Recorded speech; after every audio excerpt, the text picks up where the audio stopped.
Alright, so when we left off last night, we had seen Imogen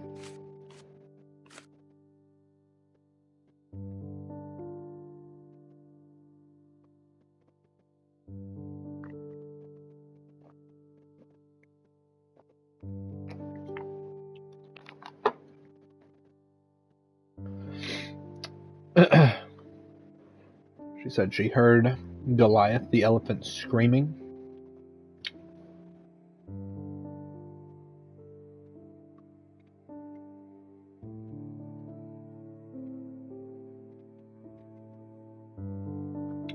Yeah, so I need to see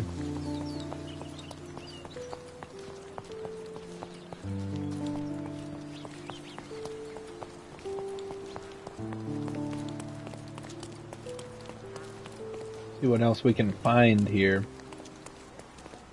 Destruction and trampled ground. Hog heaven. Yeah.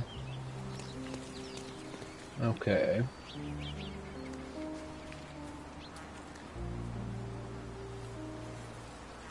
A coal gas tank. Enough to pump up an airship.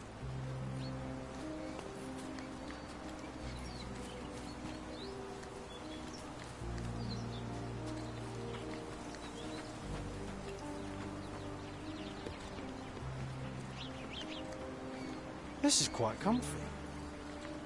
I'm glad.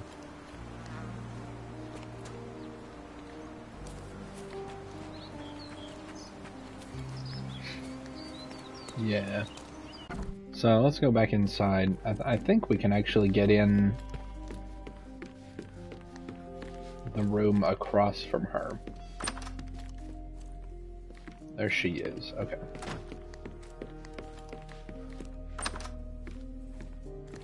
So here's Theodore's office. Alright, so we got an elephant god statue of some sort. The nicest spot in the room. Mr. Gilden spent hours of his life right here.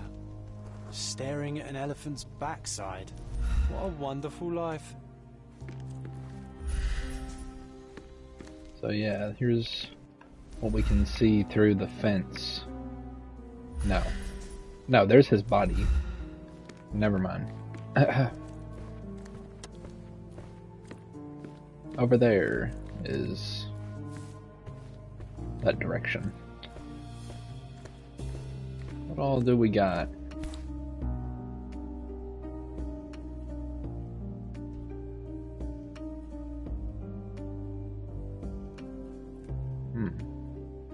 From before Mycroft was born. Our family loves to prod at the past. So that's Theodore, Violet, and Seeger.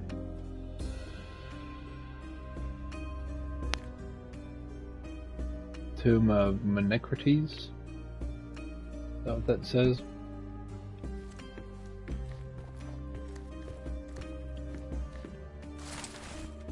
Elephant's Man, Cordona Chronicle, 1875. A local wealthy resident, Theodore Gilden, 55, has and this year is 1880, I think. He's purchased an Indian elephant from a traveling circus. Mr. Gilden commented, "It is a wonderful opportunity. There is no one on this island better suited to provide such a comfortable home for this elephant. It is a paradise for a noble creature. No longer will this animal be locked in a tent with clowns. He will be my companion from now on, my second child. And I will protect him. Don't be jealous, people of Cordona. I am your best citizen. Only time will tell if this is a midsummer madness or not. The neighboring elite of Cordona are shocked to read the news, and furthermore, to hear the terrible trumpetings of the beast. But they are having to accept the eccentricity of one of Cordona's most powerful. Now we can all say that the richest of our island have troubles to bear too, the same as the rest of us."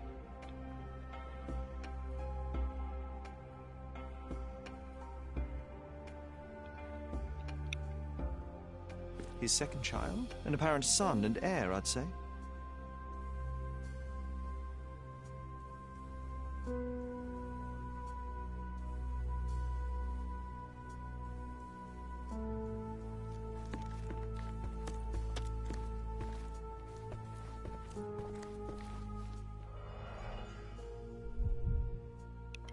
Alright, what do we got?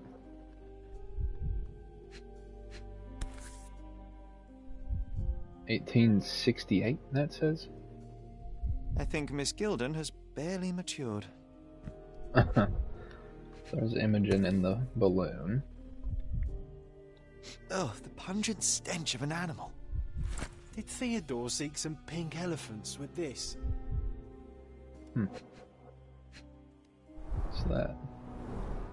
A relatively functional choice to replace the finger. Oh, okay. Prosthetic. Because he was missing a finger. 1877? I think they were closer than you and me, John. I'm hurt.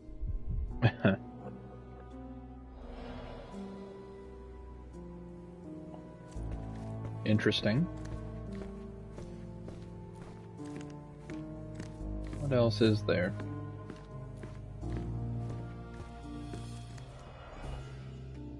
Ivory Baths map. What's so special about this place? Another elephant?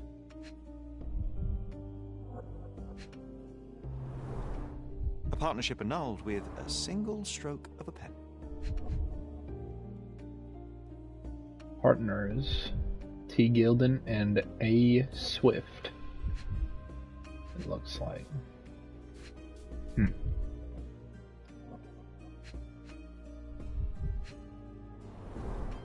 A catchy title. I should take a photograph of the plans. I don't want to carry them around.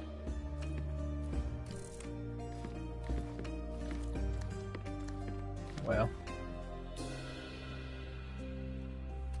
Man, this is goofy.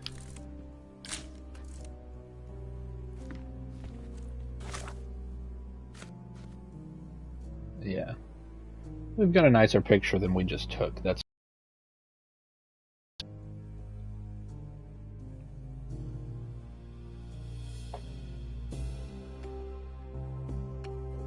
A. Swift. So we could probably ask Imogen about this partnership with A. Swift. Quite the spectrum. From the history of the Roman Empire to conspiracy theories of the French Revolution.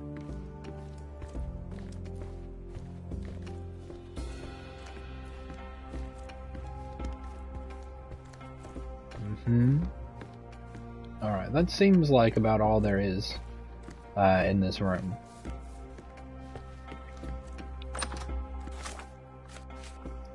So I say, let's ask her about this.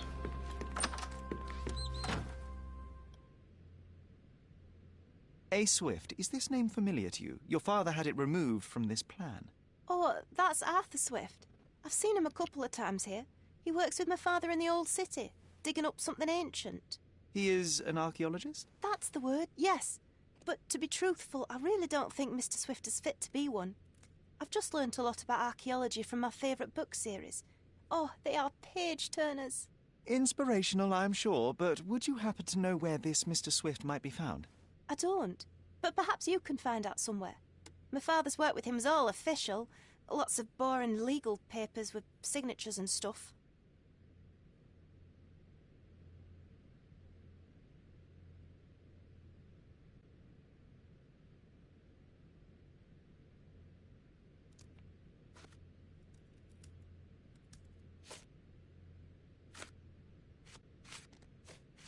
And, which part of the elephant is in here? It's quite pungent. Oh, that. It's elephant sweat. Father believed that it might replace traditional ambergris. Well, that's true entrepreneur spirit.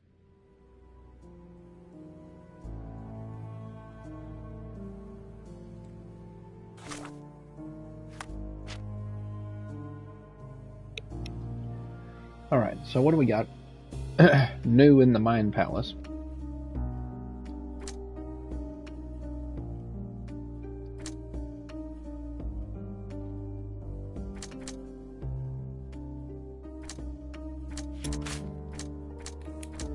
Yeah.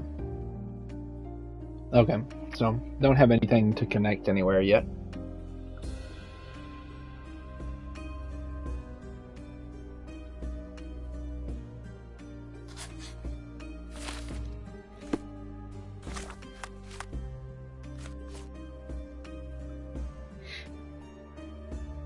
What does that? What does that book symbol mean?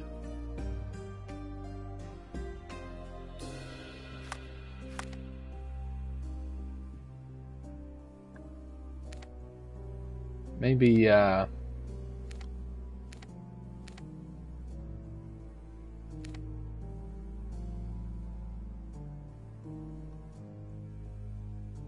don't know. Let's look at how to play.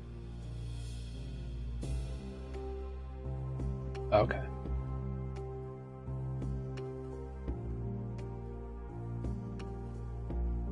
So research that in the archives.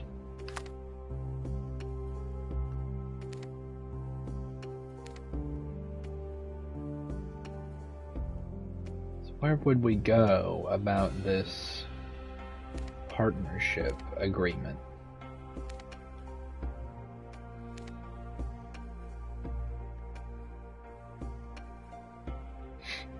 Look, there's the, get rid of that. There's the Cordona Chronicle. There's the police archive. City Hall. I would guess there.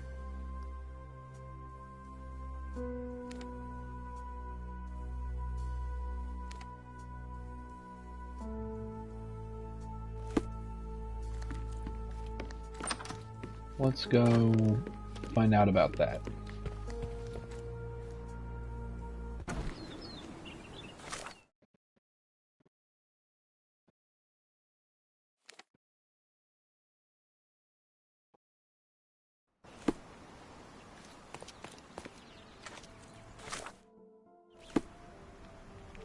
Which way is my thing? That way.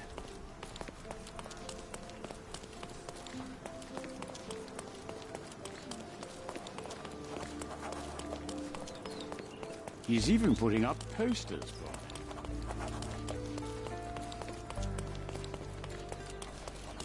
Refresh your interior. He's even...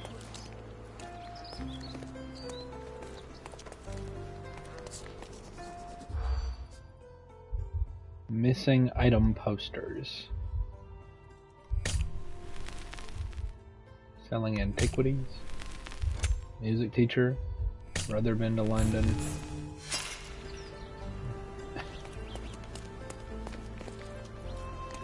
He's even been putting...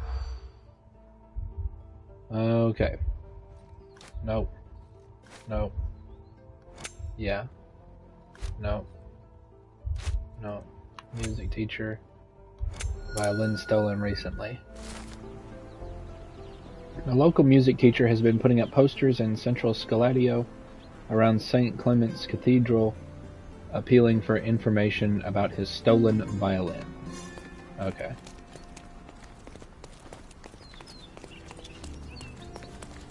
So that's a side case we can do at some point. Cordona fried chicken.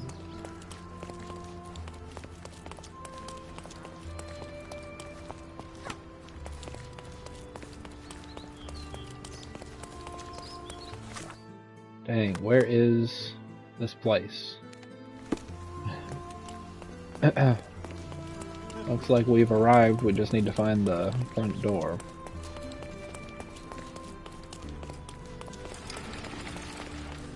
Does it look remotely familiar to you? Should it? Concentrate, Sherry.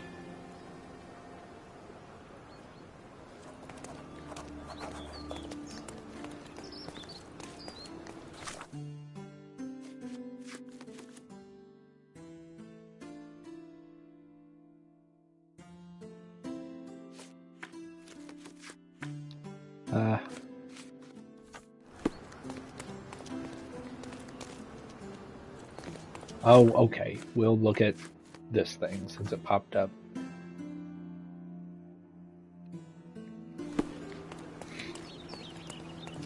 We'll try to come up with this memory. Find 8 and come back for more.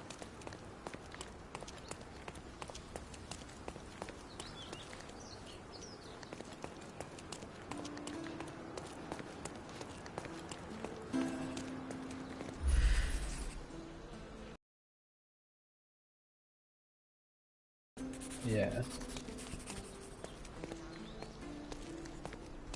So of course this doesn't have to do with Theodore I Gilden was or here, anything. This is something young different. and passionate about the truth. Mycroft stood close to me. He was keen on my attending every official event, that I might prepare myself for the Crown service. Lucky for you, that was the last time he did it. There was a stage here, a tribute.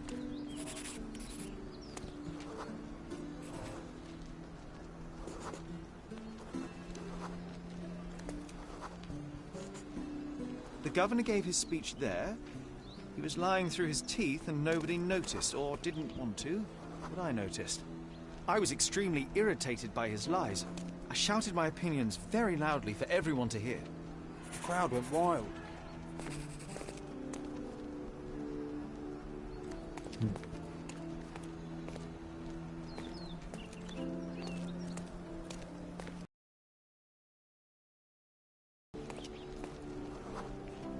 Mycroft was angry but calm. He led me away from the stage.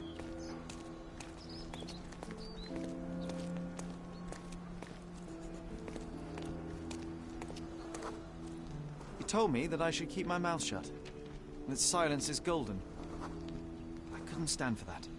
Behold, Sherlock Holmes's famous adherence to justice was born here.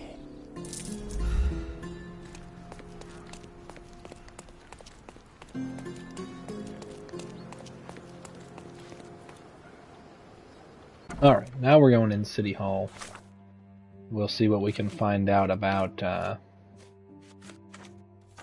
this here. Are you lost, sir? Not at all. I'm right where I need to be. I'm Sherlock Holmes, by the way. Ursula Oni, the chief archivist. How can I help you exactly? I need to take a look at the history of Cordona and its islanders to retrieve some, hopefully, useful information. Your brother Mycroft told me that you were direct, and now that we've met, I can see that is true. Someone in our family has to balance the evasive nature of my brother.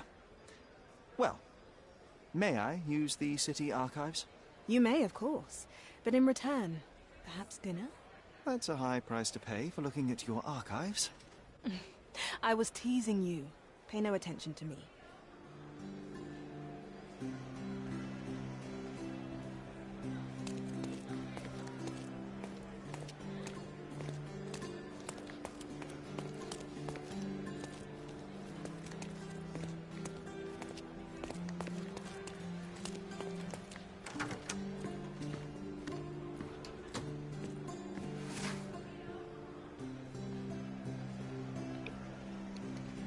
Alright, so...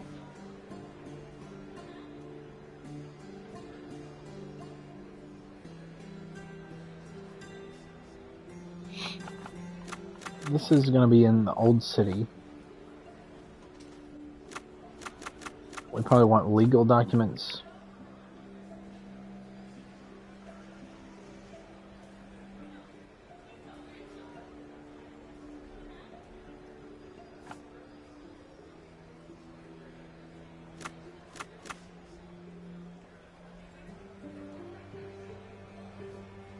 Construction.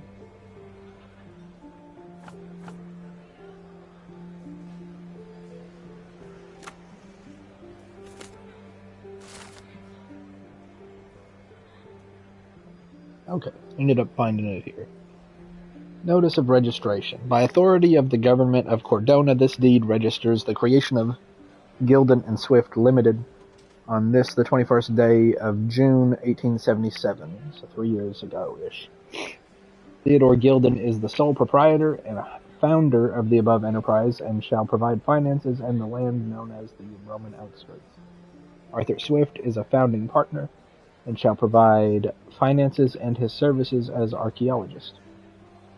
The primary purpose of the enterprise is to perform archaeological research in the ruins located at the intersection of Bazaar Road and Arnott Street, beyond the fortification walls in Old City Cordona. The sole proprietor, undersigned, hereby agrees to fund archaeological research and in exchange for ownership of any uncovered items of historical value. The founding partner, undersigned, hereby waives all finder's rights and ownership of items uncovered in the archaeological dig in exchange for the exclusive right to publication of all academic findings thereof. Signed, Theodore Gilden and Arthur Swift. With your love for archives, you would have made the perfect bureaucrat. All right.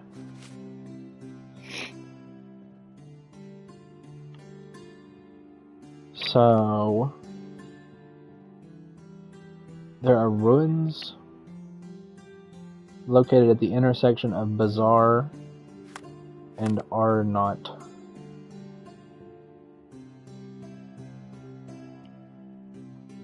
Let's see. And it's in the old city. So here's Bazaar Road.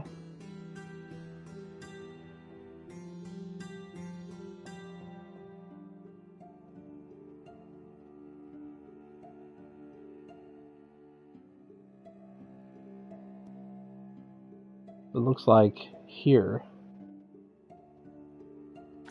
is what we're interested in.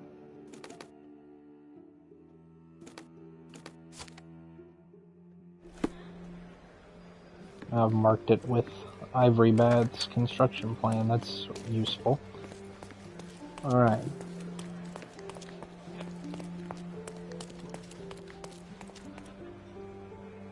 Keep expecting these doors to the outside world to just open, but you gotta interact with them because it's a new map that's loading.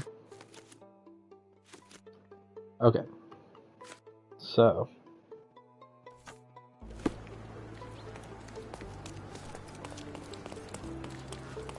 Treasure maps from the governor.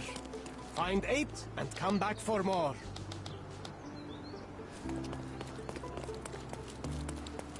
Not sure what the point of marking stuff on the map, like the construction plan. Not sure what the point of that is. Is that what I put there? Yeah. I wish it could show on my compass, but oh well.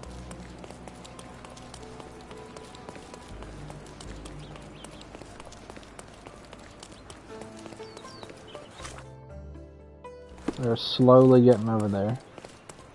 We need to unlock a fast travel location over this way. Observation point.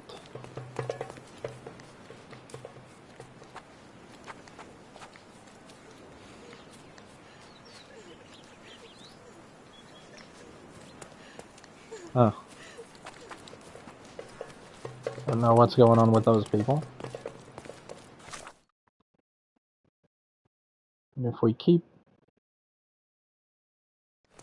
Yeah, might as well go this way, I guess.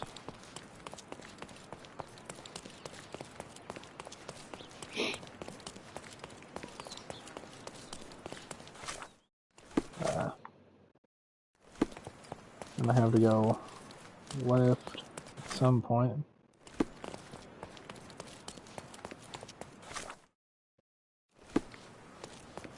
Or do I? Can I just go this way?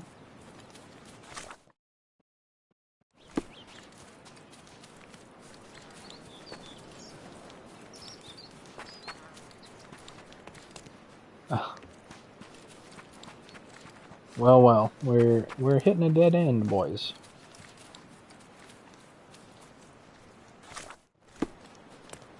We'll try to just get down there. Yeah.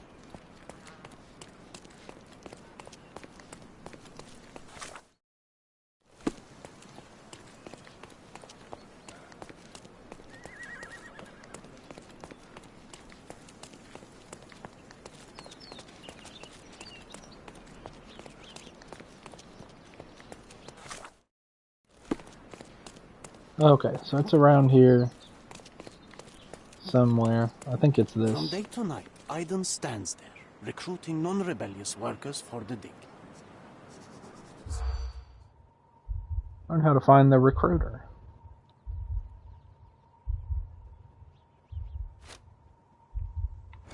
Pro-British. Very tired. Neck scar. Owes me money. Okay. Overheard that in order to enter the dig site, I need to be employed. A man named Aiden recruits new workers in the Old City Marketplace in the west end of the district. He has a scar on his neck and only looks for working types with a pro-British attitude.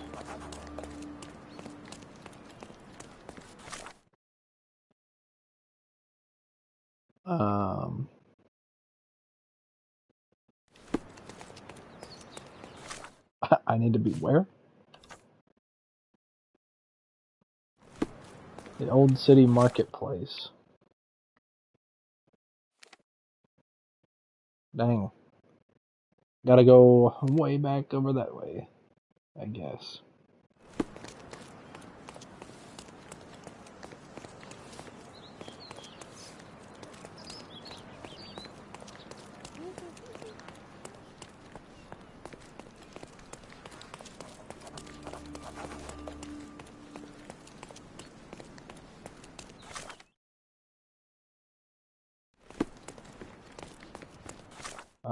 Let's go ahead and mark it. Marked the market.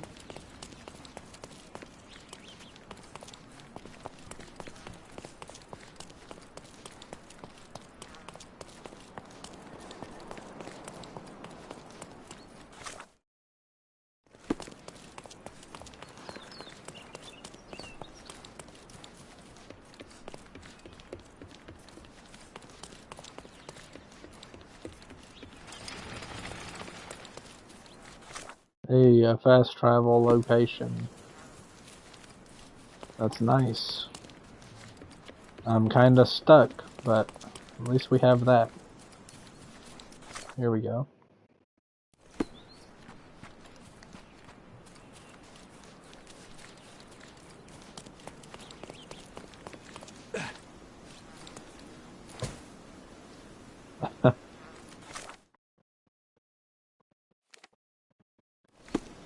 The polish, or lack thereof, is showing a little bit there.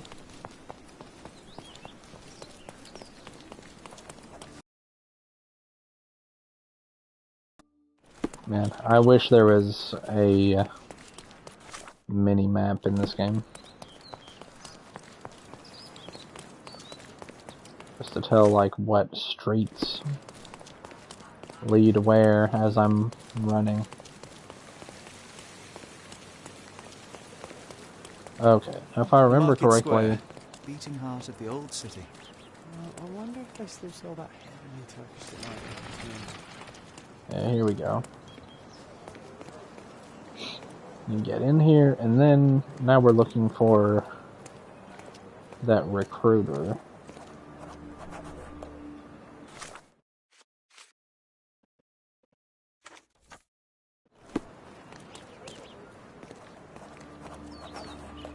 Don't miss out on my unique Don't miss out on the best carpets on the island. Okay.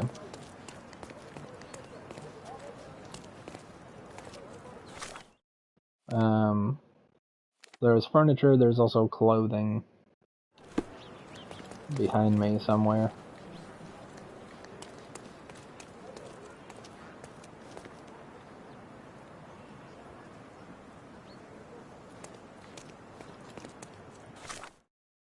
Where?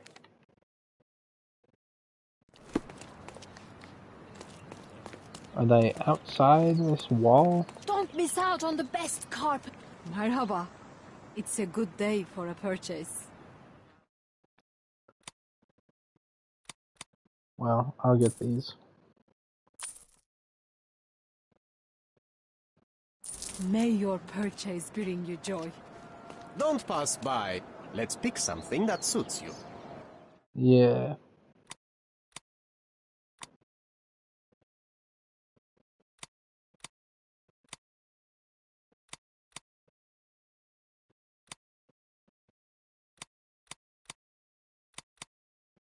I think I want this.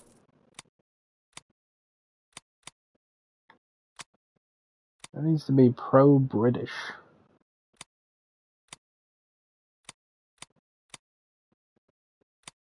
I don't know what that's going to be. Of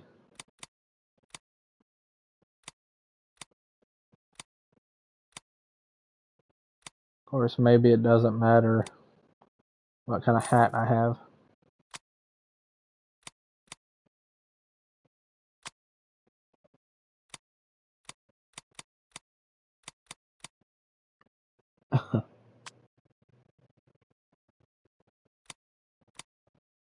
Fake bruises, scarred face, black eye, deluxe glamour.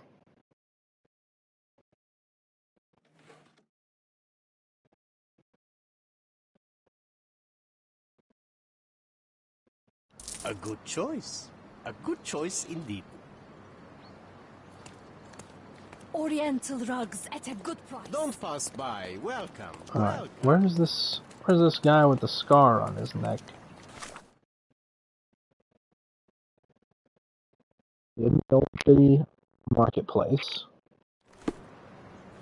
And he's got a scar.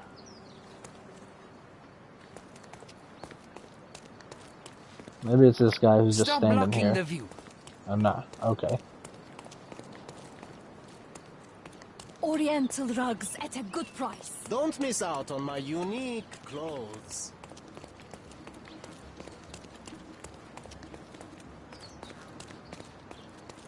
Maybe he's not within the wall. We'll see.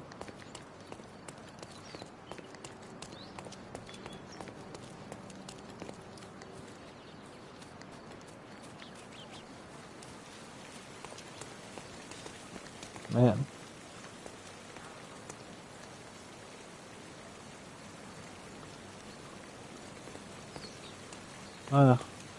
Okay.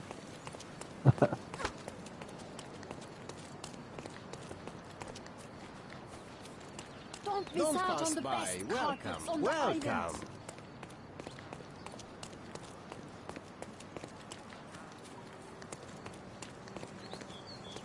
Is this familiar to you? Stick to your kind in the factory and get out of the way. Yeah.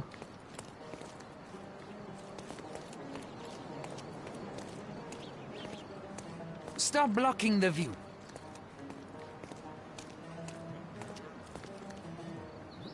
Help me, please. You have a nerve to talk to me. Get back to work. Okay. Come. Decorate. Don't pass by. Welcome. Do you know anything about Where's this? the guy? Sounds familiar, but no. Ask someone else. Everyone's looking at us, Sheriff. You sure you know what you're doing? John, shut up. You're not even real. Where's the guy?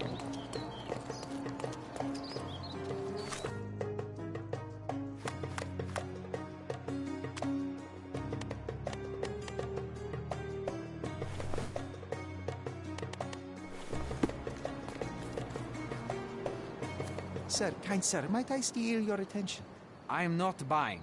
That is the I thing. You won't don't waste see a the single scar on mangy. this guy's neck. I am a digger, you see, and I have heard of a dig site so deep it clogs your ears. I want to be there. Why are you telling me this? I have heard of a man recruiting for such a dig. A man with a scar, such as the one that you're hiding. And your boots are dirty with the deep clay I am so familiar with. Oh, I hope it wasn't too rude of me to point that out. You have a good eye. And you just want to dig? Dig deep and that's it? What's the catch? Are you in desperate need of money? Oh, there is no catch, sir. I won't even ask for advance pay. Just give me a shovel and I'll dig a hole like you've never seen. Huh. Is that so? Well, I have to ask you an important question first. Would you be fine working for Brits?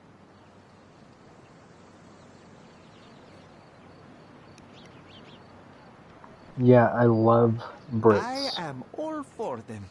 Well, you say that, but can you prove it?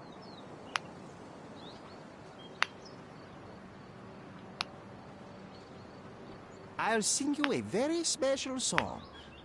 God save our gracious queen. Cut it! Or people here will make you their queen. I can also speak in limericks. Please don't. You might be a little bit weak in the head, but a natural-born digger with a keen eye is what we need. Take this permission slip and go to this address. The guard will let you in and check with the professor once you're there. Hooray! Alright. So, the bowler hat was keeping us from being able to, do that. That's a little bit goofy, but that's fine.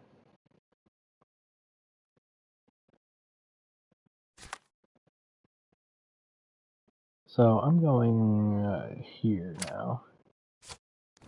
Again. It's a little closer there.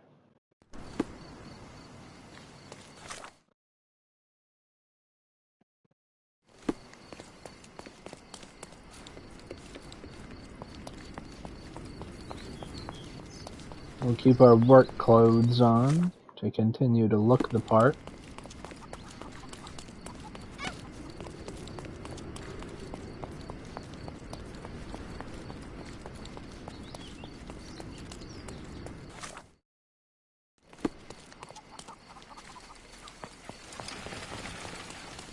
Ah, there we go, another spot.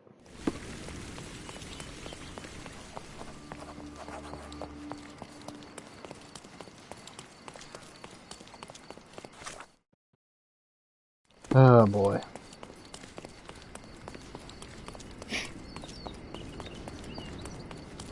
I think this is the guy we want here.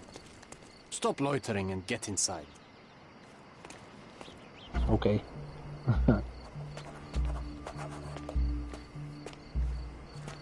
Hey, we're here at the dig site.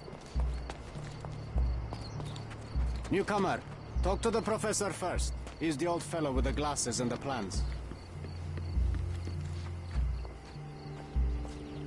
Where's the fire in your eyes? Where's the smile? I am sick and tired of seeing apathy among the new workers. Sir, believe me, I do have the spark. I want to start work straight away. It's as important to me as it is to you. Ah, that's the spirit. I'm on the verge of a great discovery.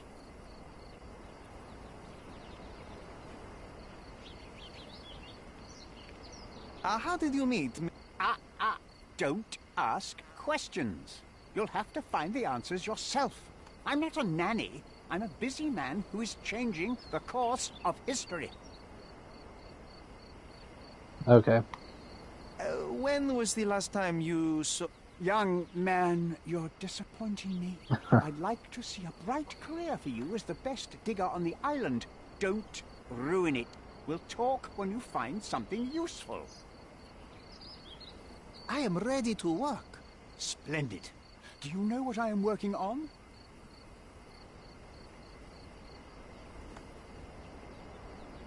The ivory bats. Everyone is looking forward to the grand opening. Who told you this nonsense?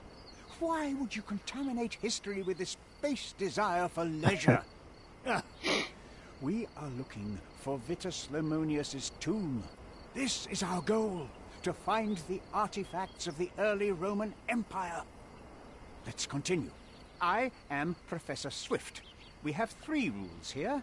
Don't touch anything, always return the tools, and don't distract me unless you find something. Sounds simple enough. Are you the only one in charge here, Mr. Swift? Yes, I am the only one, and no one else. You hear anything other than that, it's a lie. People of your kind can have difficulty understanding who's in charge. Take a minute, memorize my face, and then get to work. Oh, I will definitely take a closer look to memorize my superior. Alright, let's read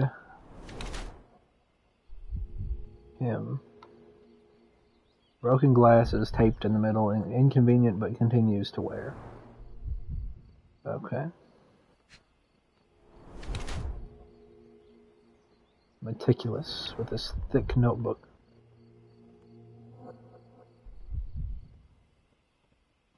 What else we got? Dirty clothes. So he's either indifferent or he's poor.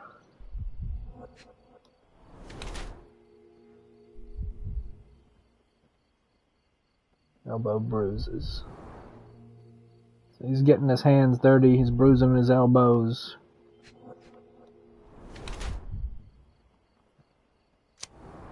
And he's not married, even though we're looking at his right hand, but whatever.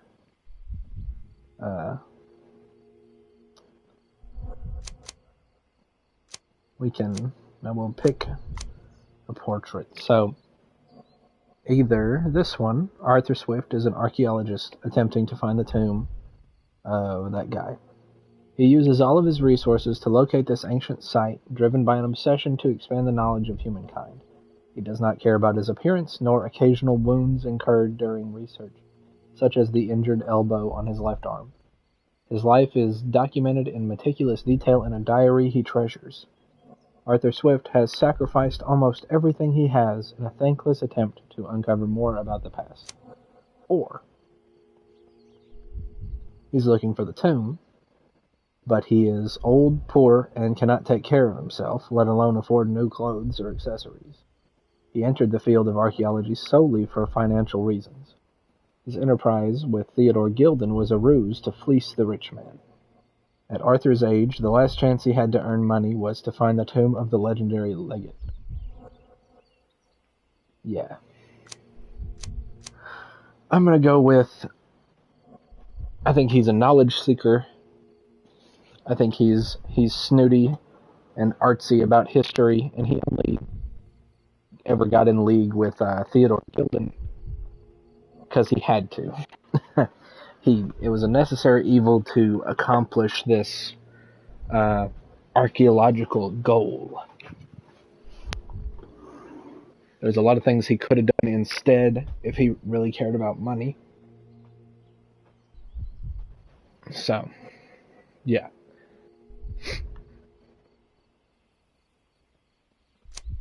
I'm going to go with knowledge seeker.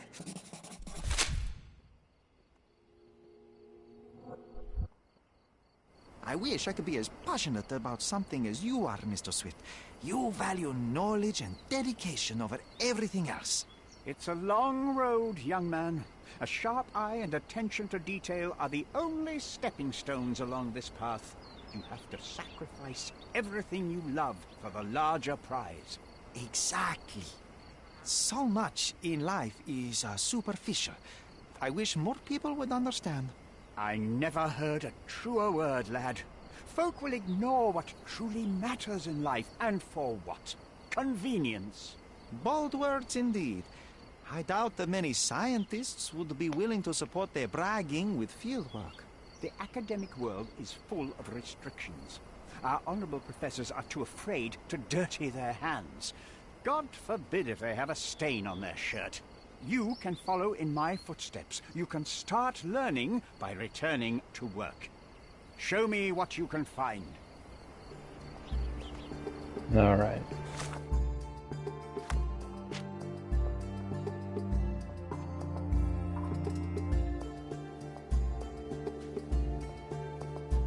Arthur has fresh bruises on his elbow. This could be from the damage to the shed. Did he fall? Yeah, Arthur may have received his injury while falling on Gilden's shed. Could have.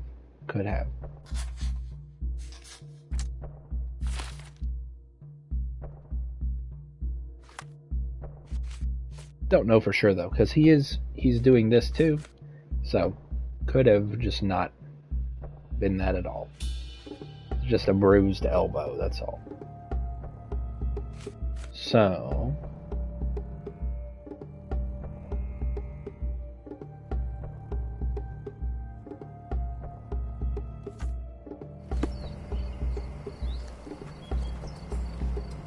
Don't touch anything here. Get back to work.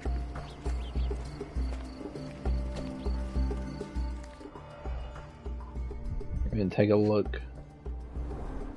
A plan for this whole operation.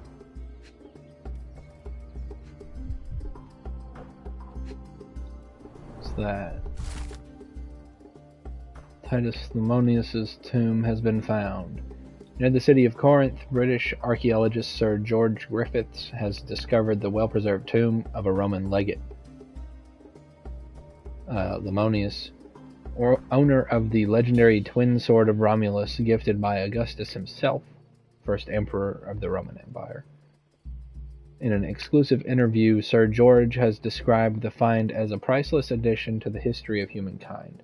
The entrance was found by the removal of several blocks of soil around prominent statues, revealing the tomb. According to Sir George, the statues represent the life of Titus. A female statue, presumably a mother holding a basket of fruits, looks to the west. Another female figure, perhaps Autumn with a sickle in her hand, looks to the east. Sir George presumes that these statues are hidden allegories of Zephyrus, a minor god of the west wind, and the other, Eurus, god of the east wind. All this being played in a circle with the statues of the two brothers, Titus and Vitus. The achievements of the archaeologists have been acknowledged by the Crown, and it goes on. I'll note it down. This reminds me of my father's room. Alright. So we will see what we can find everywhere, but we'll need for the professor to go away in order to look at his desk that he's standing by, or his table.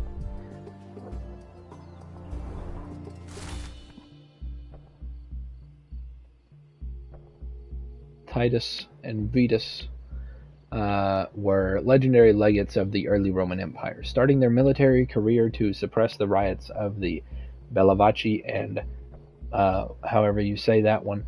They were the key commanders during the siege of Mutina and the Battle of Actium. With the new Emperor Augustus, the brothers received twin swords, presumably the ones previously belonging to Romulus and Remus. The brothers served as legates to conquer the Dalmatian and African provinces and were famous for their worship of minor gods. Titus honored Eurus, while his brother prayed to Zephyrus. Not much is known about the brothers except for the description by Pliny the Elder. Titus wore the skin of a lion, with its head on the helmet, a tradition he picked up while being a signifer. Vitus held a shield large enough to cover the sky. Though the exact locations of the tombs remain unknown, historians know that Titus died in the spring of 10 AD, while Vitus in the autumn of 12 AD.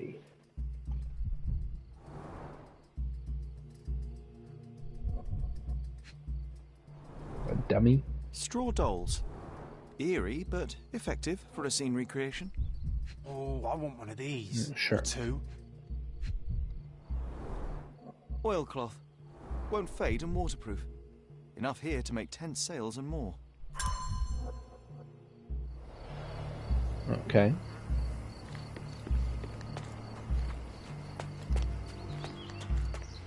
We'll go down and keep looking at stuff. Look, a hole.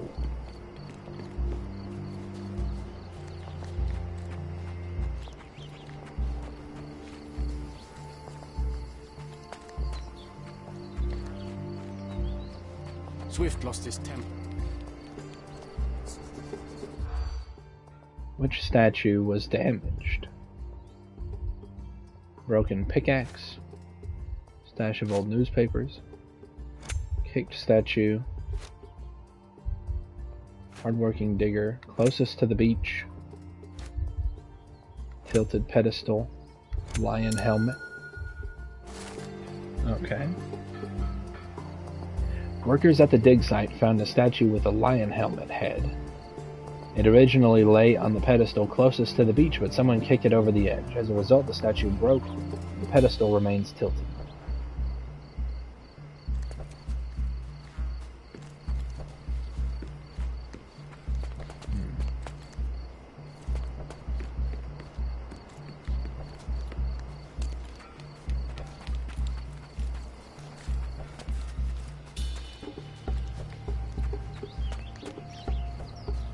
We'll go up there, but we're gonna see about this first.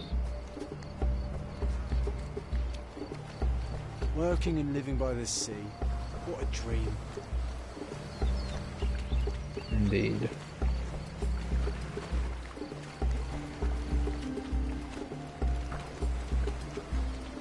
Okay.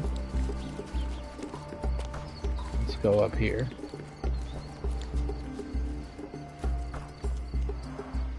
Somehow the text remains legible. Let's see if I remember my Latin.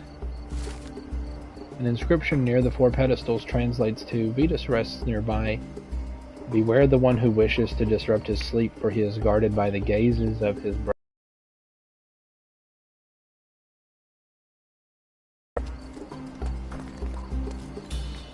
Oh, what's over here?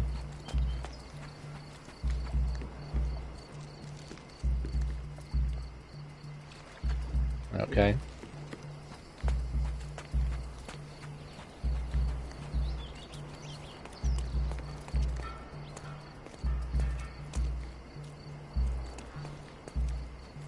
So here's the tilted pedestal.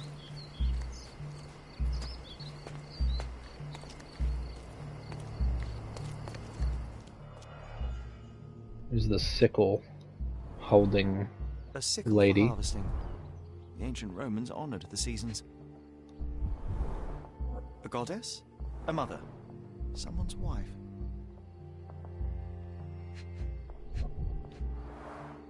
There were 4 statues here originally.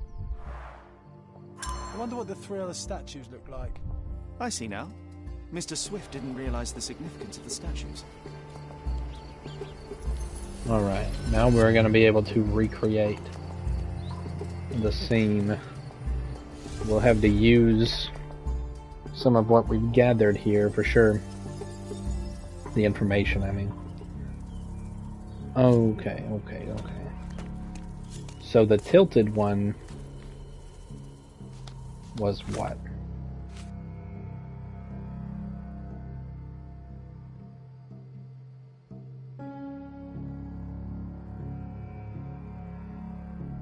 Titus wore a lion helmet.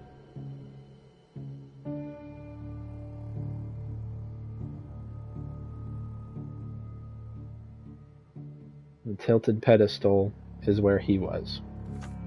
So.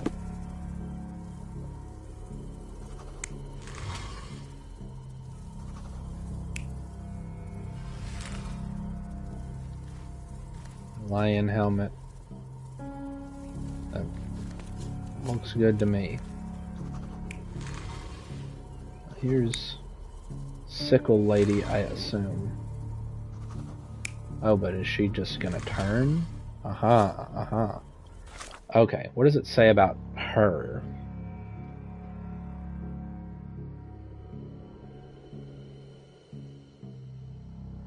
Looking east is Eurus with the sickle. And she faces east. So, I think that's correct there. This one and this one are what's left.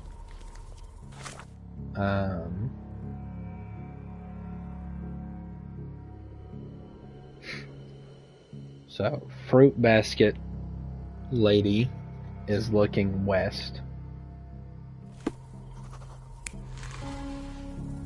Oh, and the guys are in the middle, that's right. So looking west should be fruit basket lady. She is facing west.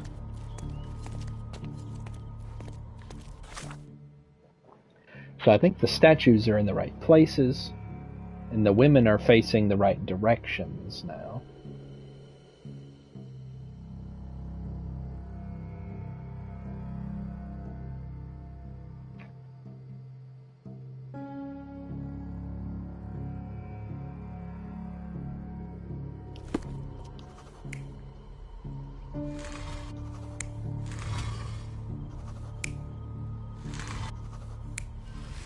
Okay, so I can change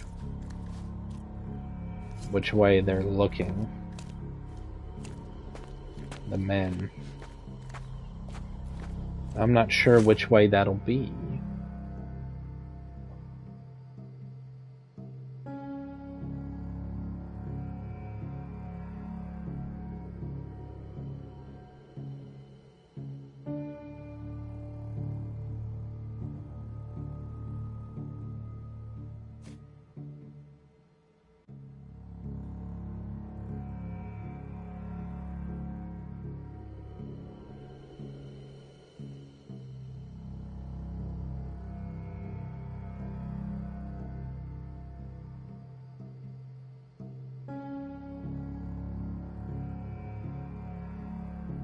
So Vetus, let's see, Vetus rests nearby.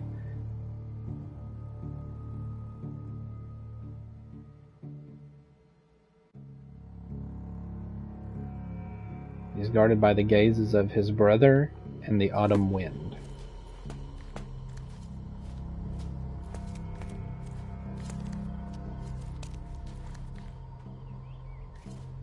Which one's the autumn wind? Is it the sickle one?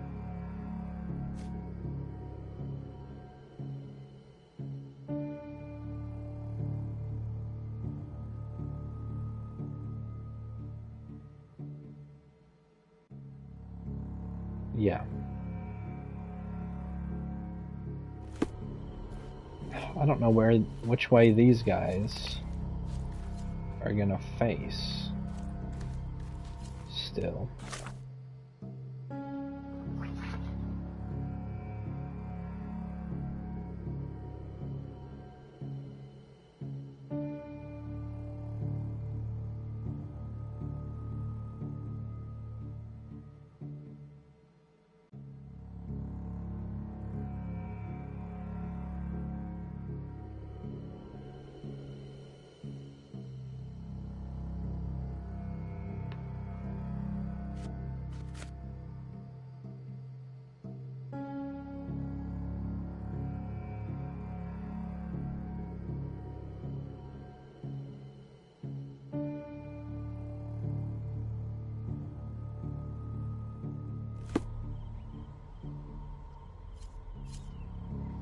Well, this way they kind of look in a circle in the same direction together.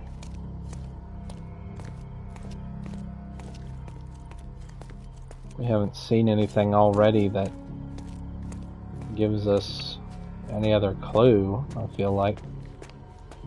Let's try it. It seems everything's in place. Now, let's see what this has to tell us.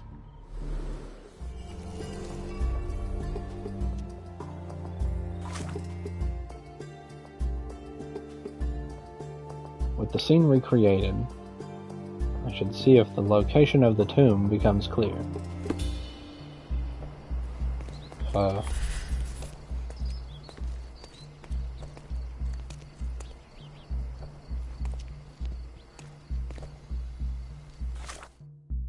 Which one?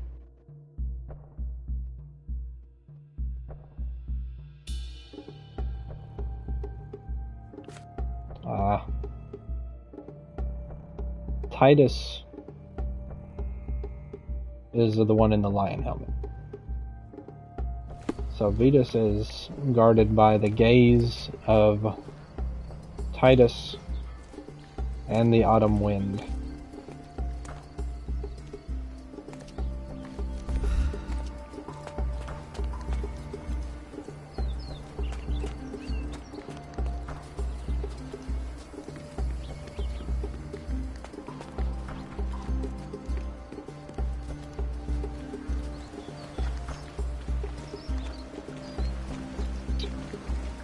I mean, they kind of point this way. I don't know, maybe I need to just tell the professor what I think.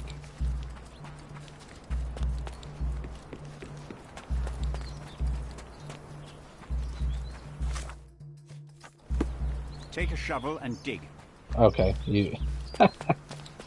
you're garbage. Alright. So, I gotta have it pinned. I gotta be looking, it says. What does the eye symbol mean? Use concentration. Oh, okay.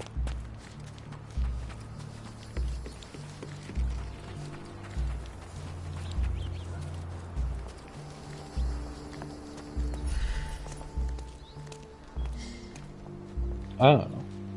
We're following a path. Here we go.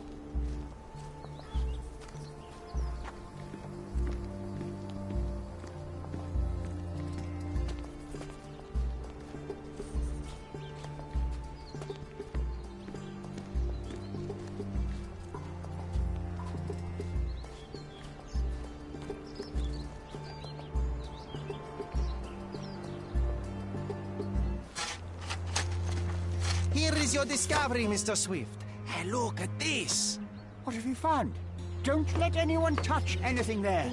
Eureka! I found you, my friend. Good job.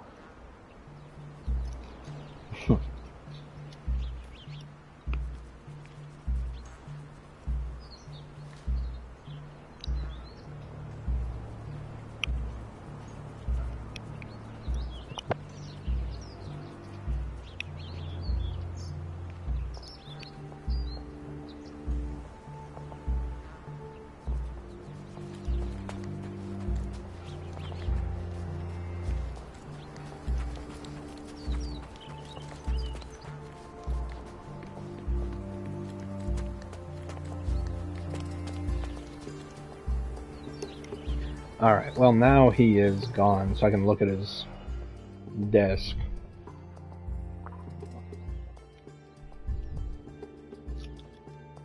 Well, we got some interesting things here.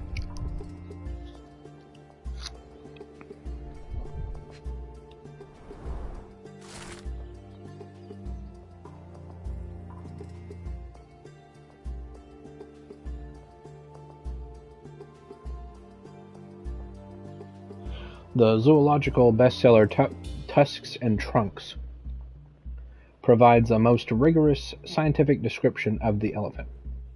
It is almost encyclopedic in its analysis of the creature's life, both in the wild and in captivity.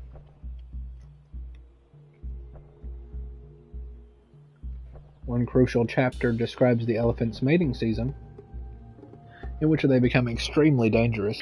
Furthermore, the book features guidance on how to communicate and interact with the big mammal. Okay. Got some letters. Got that diary. A personal diary owned by Arthur Swift. He describes in considerable detail his personal life and research. More importantly, it tells of a dispute between the archaeologist and Theodore Gilden over the dig site.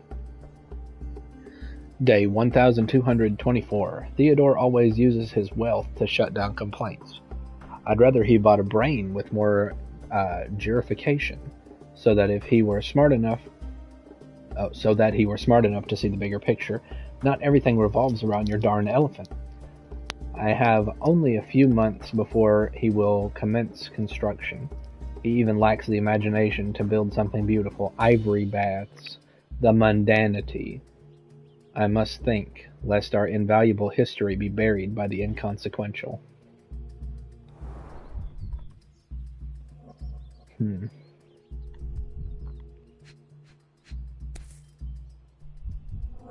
A box of darts. Handy against rodents of all kinds. Hey, what do you think you're doing? Trying to take over my research, are you? I come here to pick up my diary, and I find you snooping around. Explain yourself. Mr. Swift, if that were true, I would have been on my way to the newspaper. My name is Sherlock Holmes. I didn't have a chance to introduce myself properly. Outrageous! You deceived me, sir. What is the reason for your being here? Who sent you, Mr. Holmes? Theodore Gilden's premature death brought me here. Theodore is dead? How can that be possible? I'm thinking of all the possibilities, and I'm not crossing out anyone who might have been involved. Even his elephant. The land you're excavating belongs to Mr. Gilden, does it not? Did I hear an accusation? I have nothing to hide. You can ask me whatever nonsense you've prepared as a token of my diminishing respect towards you. Very well, Mr. Swift. I appreciate your cooperation.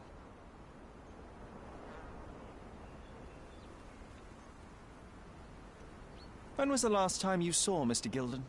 A couple of days ago. We discussed the site. I believe in the tomb and its secrets. Theodore's patience was stretched, however. He was already inventing new projects. It wasn't a long conversation. I suppose that his daughter will inherit everything now, along with all of the eccentricities and problems. And not forgetting Goliath. Eccentricities and problems, Mr. Holmes. One of many. Were you at the site this morning? Affirmative. This project is taking a lot of my time, as you see. I spend more time underground than on the surface. When did you learn about Theodore's death? Just now. You just told me. And you aren't surprised, shocked? I won't tell anyone if you shed a tear or two. Weren't you partners, after all? We were. And it is a real shame. But I've seen too many deaths in my life, Mr. Holmes, for the news to truly shake me. Will you allow me to return to my research? Or are you insisting on remaining an obstacle? Oh, I haven't even started yet. I forgot I left some stones unturned. I have to leave.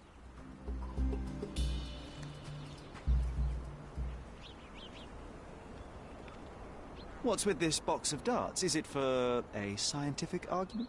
A little darker than that. Rather for killing the kind of rodents that might nibble a nose or a toe in your sleep.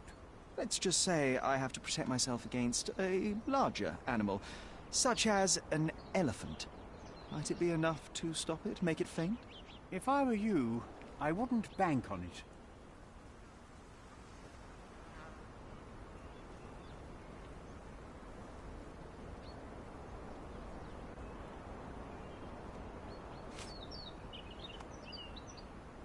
You have a weakness for nostalgia? Or, rather, do you use it to record a list of enemies? Young man, you need to check your moral compass. Reading another person's diary is a sin in every culture that I can think of. But you aren't answering the question. You've already read it. Why bother? I simply record my life to keep my memory clean from misinterpretation. Letters and pages don't lie. But the writer of the text can.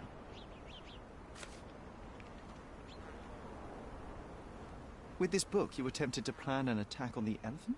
Your insinuations are out of place. Goliath is a frightening animal. All I wished to do was to understand the creature. As any scientist would do, I researched, analyzed, and drew conclusions. And what conclusion did you draw? That Theodore Gilden made the animal miserable. He couldn't provide the proper environment for the beast. My interest in the subject ended there.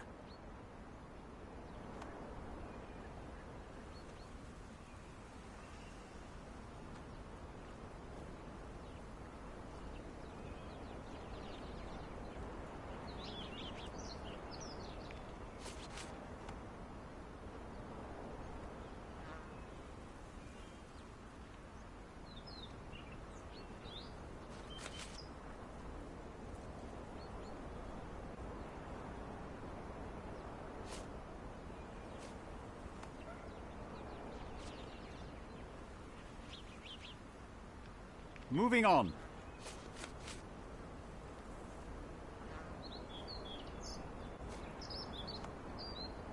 Did this plan cause a rift in your business relationship with Theodore Gilden? Nothing like that. Admittedly, we didn't share a common vision of what is more important, the past or the future. In my opinion, we can't build a future without knowing the past. So you wanted to save the tomb of Vitus here, or perhaps your control over the research? Only the knowledge that rightly belongs to humankind, nothing less and nothing more.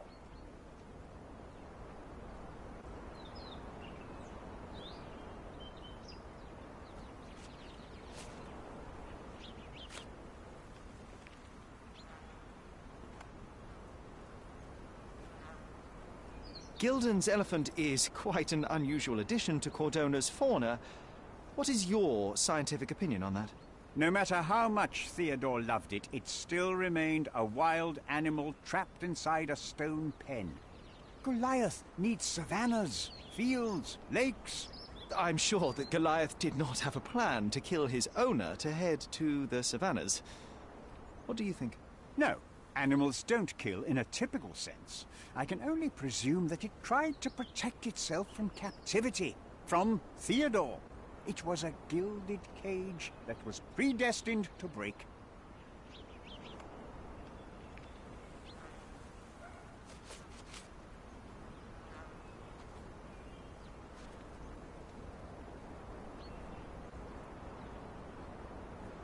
Remember one of the rules? It seems that you didn't return a tool.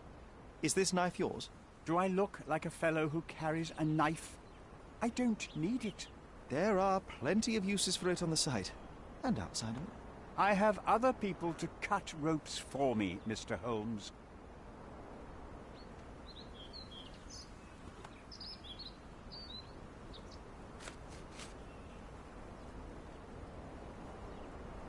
I've nothing to add. Moving on. Moving on. I'm a busy man. What's with this intricate recruitment process? Pro-British workers charge less? As a head of this organization, I need to secure a productive environment. It's impossible to do so if there are political differences. Especially here, where the native population doesn't support our efforts to find the ancient artifacts.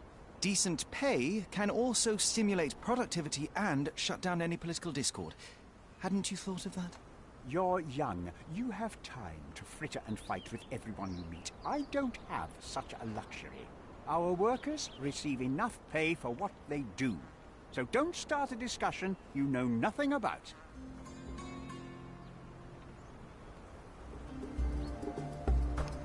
Alright. So we've exhausted our dialogue with Arthur here.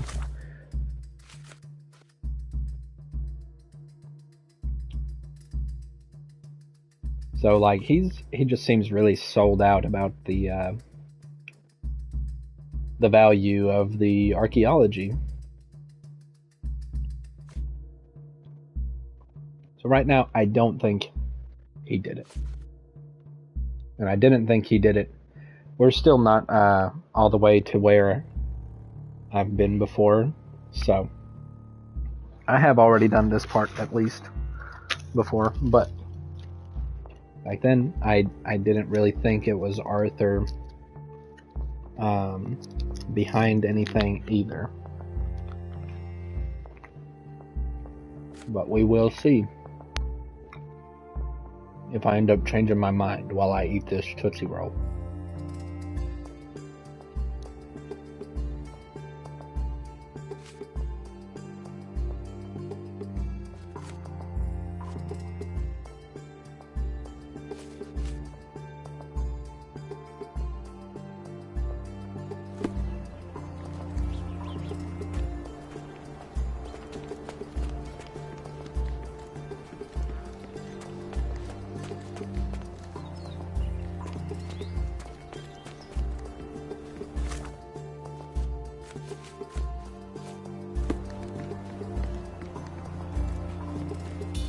Be swift.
Alright, now we'll see if we can get anything out, like find any other evidence, get anything else out of Imogen.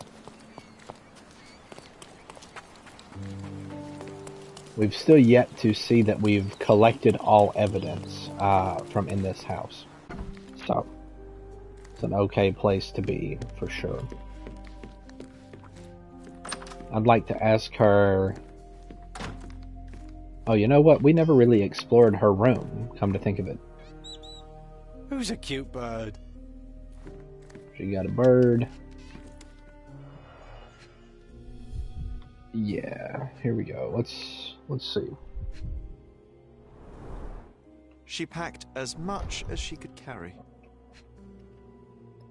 Packed bags.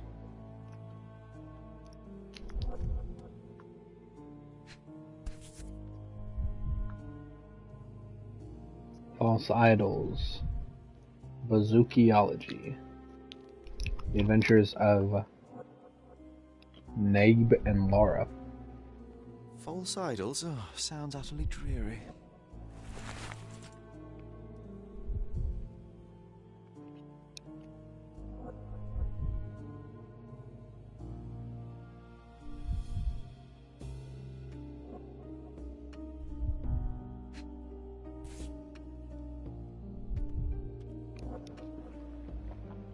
Well, who is this? So idyllic. Enjoy your happily ever after before it stales.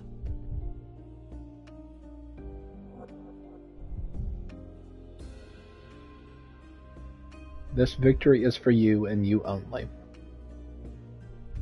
1879.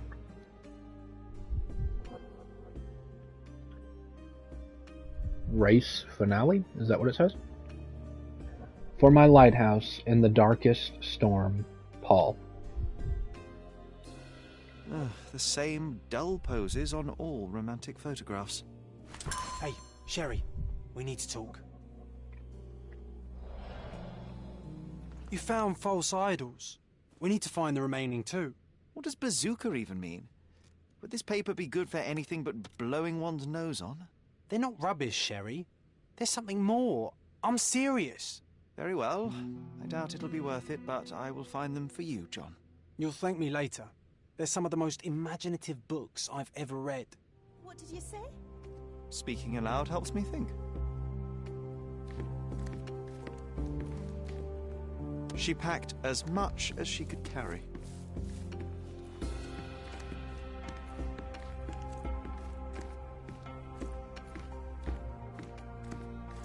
A commendable effort to barricade the windows.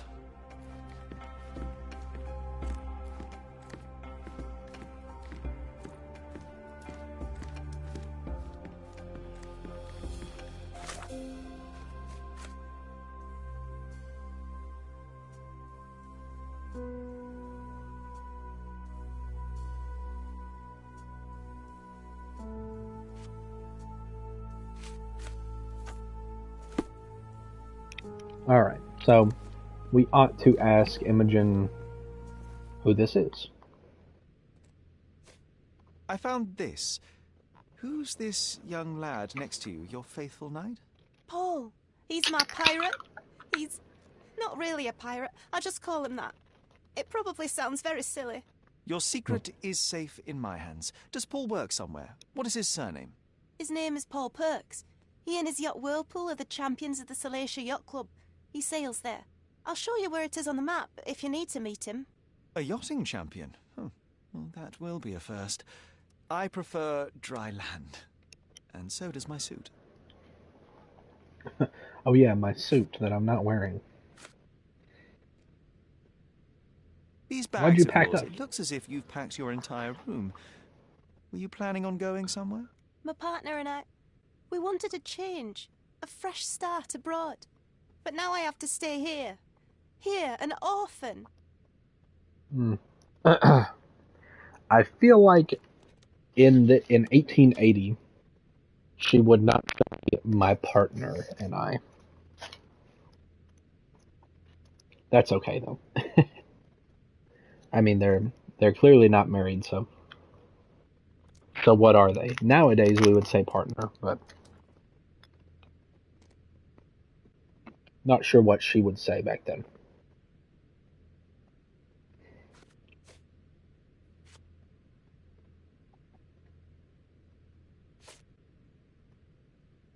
I'm afraid I can't add anything useful.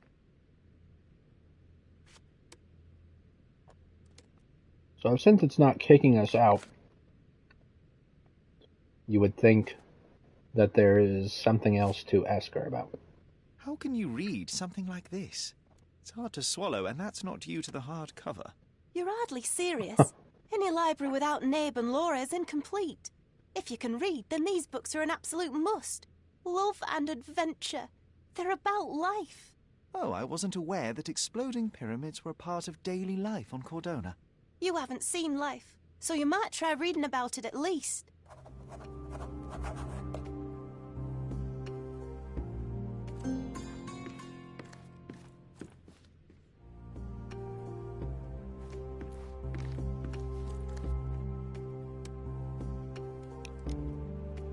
Alright, now we're getting close to what took me absolutely forever to figure out.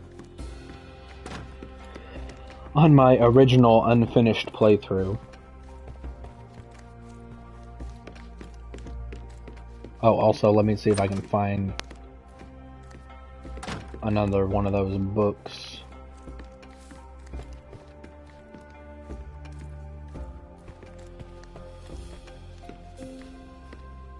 Quite the spectrum. From the history of the Roman Empire to conspiracy theories of the French Revolution. I remember that they were, like, in relevant locations. The other two books.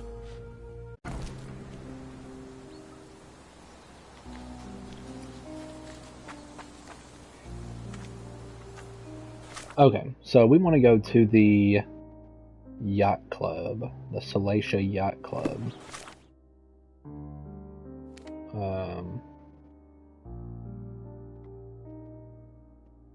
Did that say in northern Grand Saray? Oh, southern Grand Saray. Right there, okay. Let's fast travel down that way. I want to talk to Paul. So what we can gather is, you know, Imogen feels big feelings about the romance novel we found. She's in love with Paul. She wants to go, she did want to go, before this stuff happened. She wanted to go start a new life with Paul. Can't blame her for that one. Oh, this isn't anything. I think we'll go back behind this. Yeah.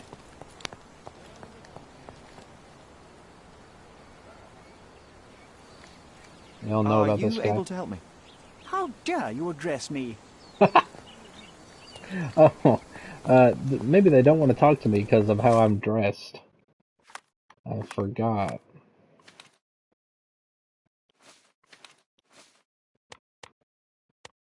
Let's see here.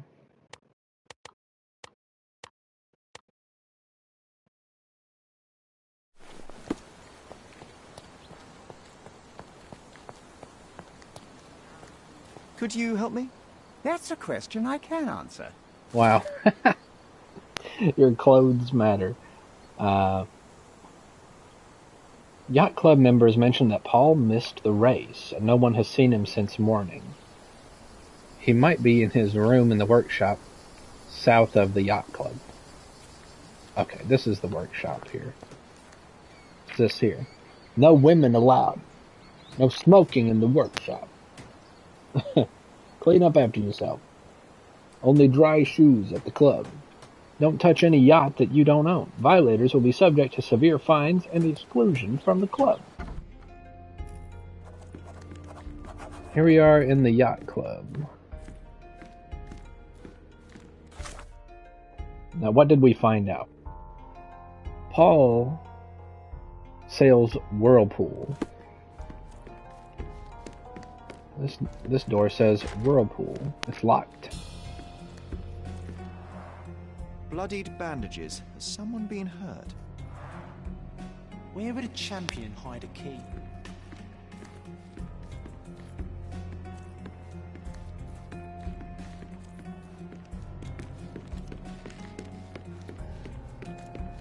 What all is there for us to look at?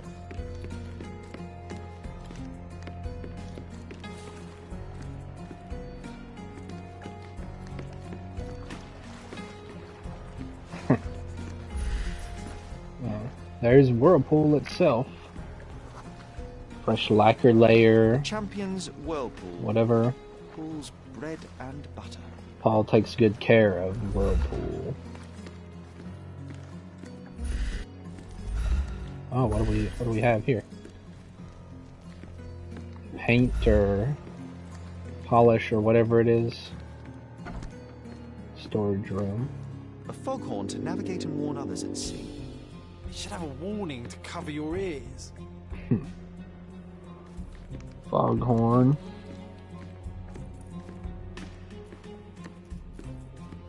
What's that there? Aha! Zoology. Sails of hatred. I suppose there is something for everyone, including champions. Who knew archaeology could be so exciting? Exciting is certainly a word.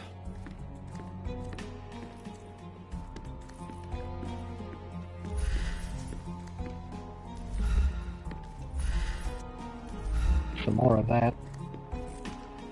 That kind of looks like it for that. There's some more. Is it in front of anything? No.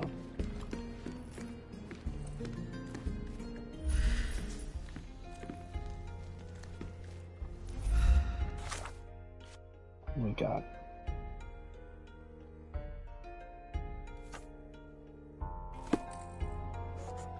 To have it pinned, now I can focus on the whirlpool side. Looks a little bit crooked. I hope Paul is more skilled at yachting than he is at hiding keys. Yeah, don't mind if I do, Paul. Thanks. Bloody bandages. Let me see these bandages. Okay.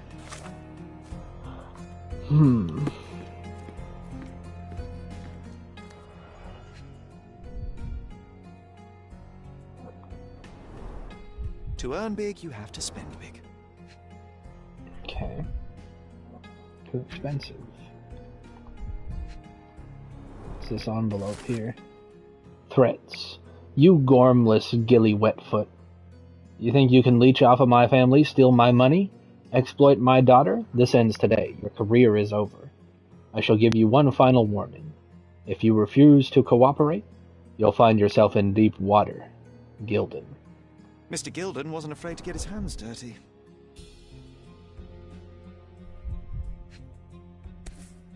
Sounds like a motive. Not necessarily to kill him, but to mess with him at least. Whirlpool. A bet to win. Additional earnings to sweeten the victory. You do not get to back out of our deal. You do not get to leave on a whim. An We interesting need you to place get for a us message to a champion. fresh something. So suspicious note there. Old betting slips. Paul always bets on Whirlpool. One victory after another. Yeah. Yeah, I would too. I would too.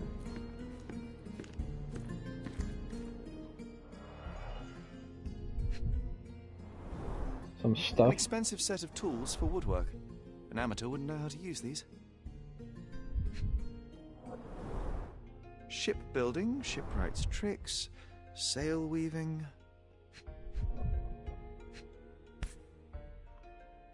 A box More of full those same darts. darts. Each has a needle and can be loaded with drugs.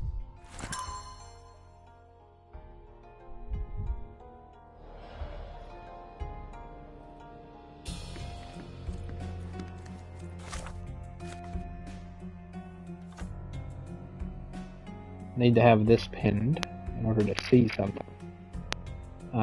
We need to get us fresh leaves for our tea party. If you have any questions, the boys will be keeping an eye on you at the race, it says.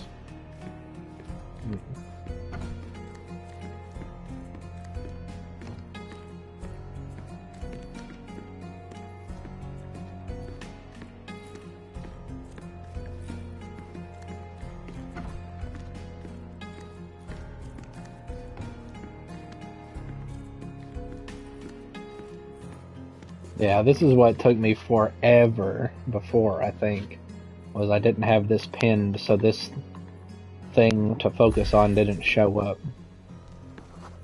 Tea caddy, not smeared. Undeniably psychotropes. Not for toothache, I think. Some drugs. A typical tea tin. I wonder what he has for biscuits.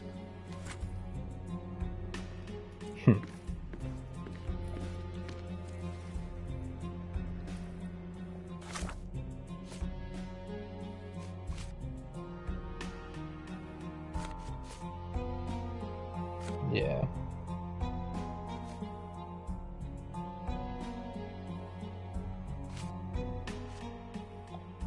The Zoology Trilogy.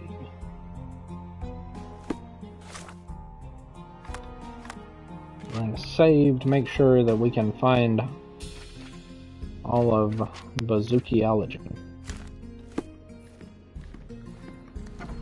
Oi! Hands off my possessions before you lose your fingers.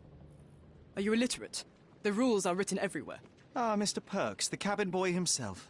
Champion, you mean? I was right. You are illiterate. I think a couple of shiners might teach you. One last chance. Who are you? I'm going to give you some shiners. I'm Sherlock Holmes, a friend of our mutual acquaintance, Miss Imogen. Look, you artichoke. Imogen has no friends. Except for me. If you must try to insult people, it's better to know the meanings of the words that you're using. You fancy you could teach a sailor to swear? Go ahead. Show me how inventive you are. Stand still for a moment.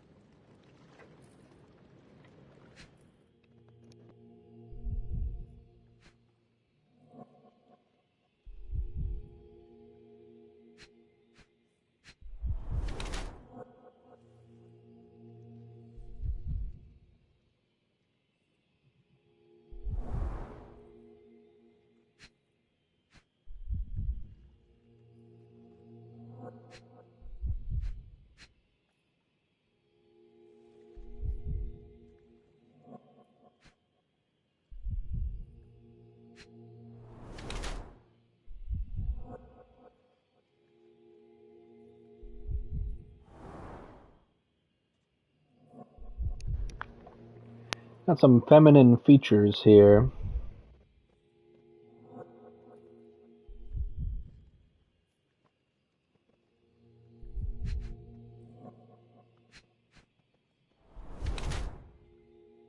Swollen elbow. Uh-oh.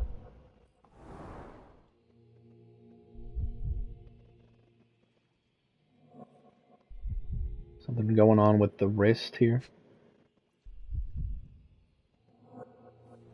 And then you already know, smooth Adam's apple. Born female, at least. Now I think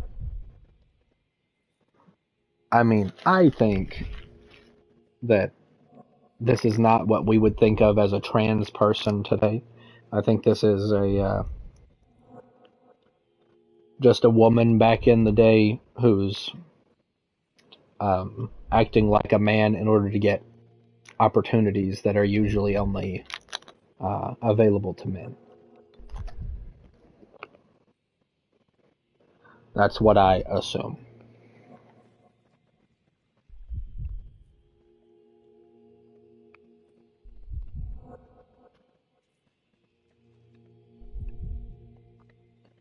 I'm chewing on my Tootsie Roll.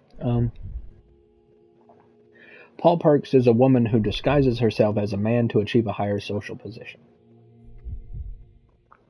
Yeah, so that's what Sherlock thinks as well. So we're going to take that at face value. She uses the privileges of men to pursue her personal goals. She puts all of her effort into sport, even though it comes with the occasional accident on the open sea. Bruises and an injured arm are badges of honor in this dangerous sport. She's a fearless yachtswoman and will not give it up, even when it costs her. And yet, that is a man's prerogative. I see no reason to disclose to anyone otherwise. Alright, so either professional yachtswoman or professional smuggler. So same intro, pretending to be a man to get male privilege. She uses her career in yachting as cover to smuggle goods for various gangs on Cardona. Her injured arm reflects the dangerous nature of her life. Despite her fearless exterior, she's frequently in trouble due to her connections with the criminal underworld. And yet, she has earned a place in that world as Paul.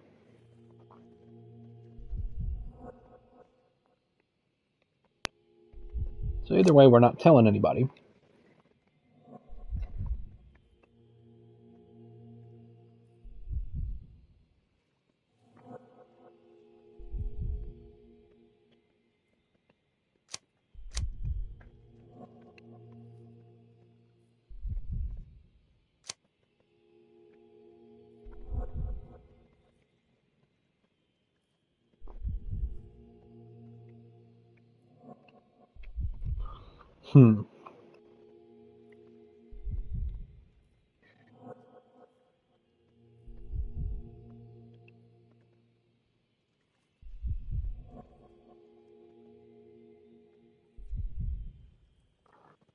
Now this is a tough one because I think it's a little bit of both here.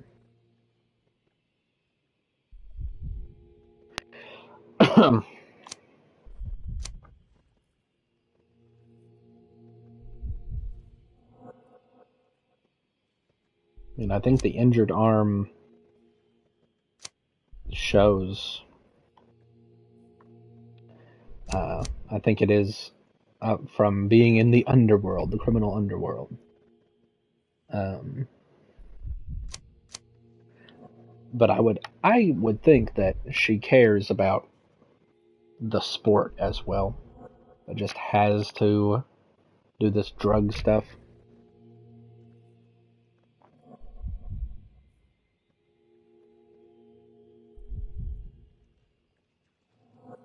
I'm going to go with professional smuggler.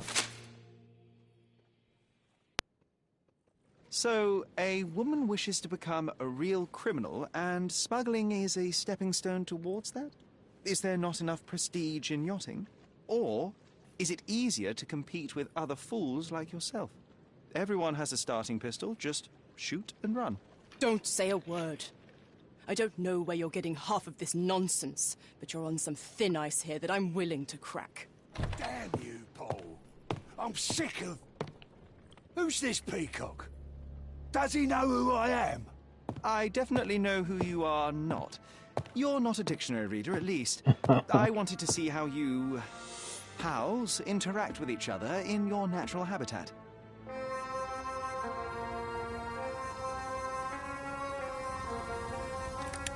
But I'm afraid I have to interfere.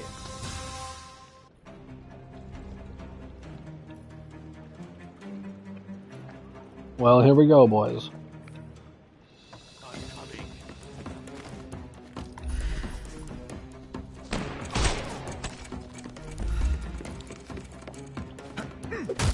coming. Don't bother moving. You've lost.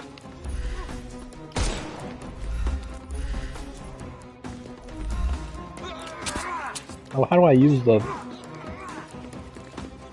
Oh, the snuff powder is on cooldown already. So I don't have it when we just start here.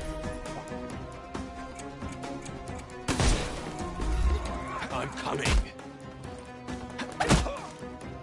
Don't cry, you'll live.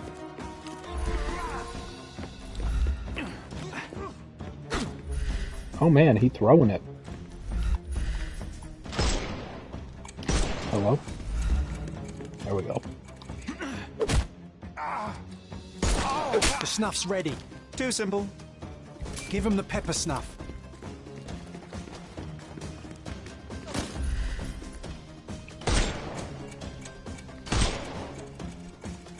We can overcome the brute now.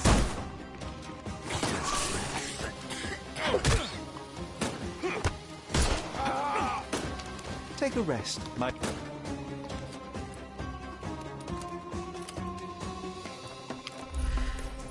He's all yours now. Go for it.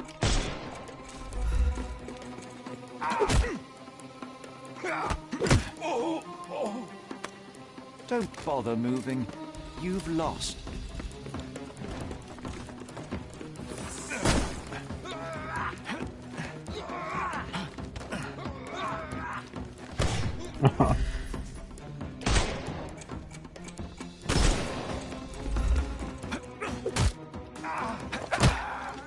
Too simple.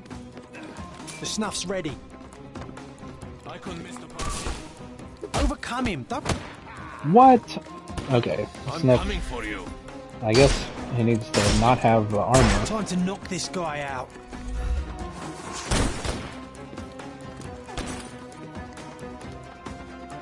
Dodge this! I couldn't miss the party. No more crime for you until next month.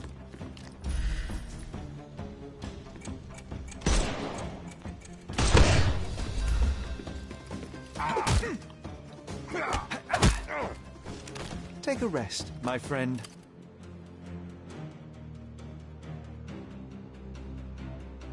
And there's no reward Okay. for risking our lives. Paul's explanation will suffice.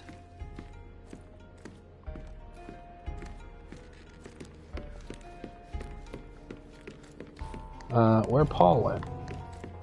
Paul, are you in your, No, he's in his office. Or she is. Your fellow mariners have a strange way of showing hospitality. They were not my friends. Are you sure? I would rather risk my neck for someone who's at least honest and thankful. Perhaps then don't enter someone's life and be so judgmental, pretending you're better than they are.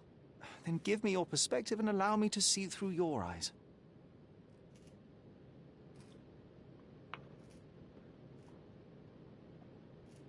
What were you doing this morning, Miss Perks?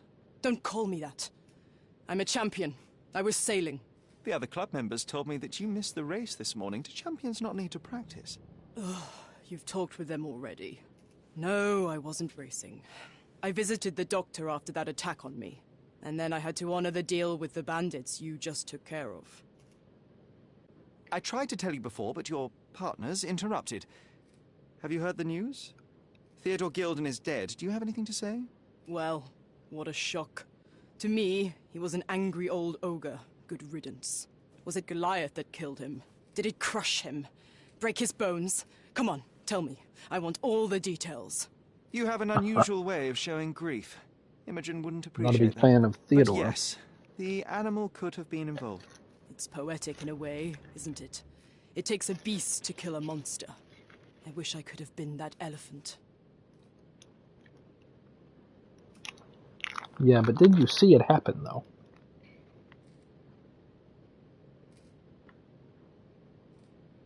This business of yours, you should be more careful. Ruining your life at such a young age is ridiculous. I am careful. Except for you, no one has noticed where I store the smuggled goods. If the police arrive, there's no link to me. It's common storage, not exclusively mine.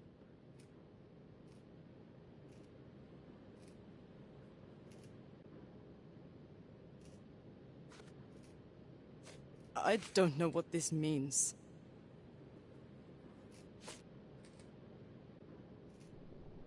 You smuggle illicit psychotropes on your yacht. Not a delivery for the hospital, I'm sure. Of course not. I've had to cut corners to earn some money.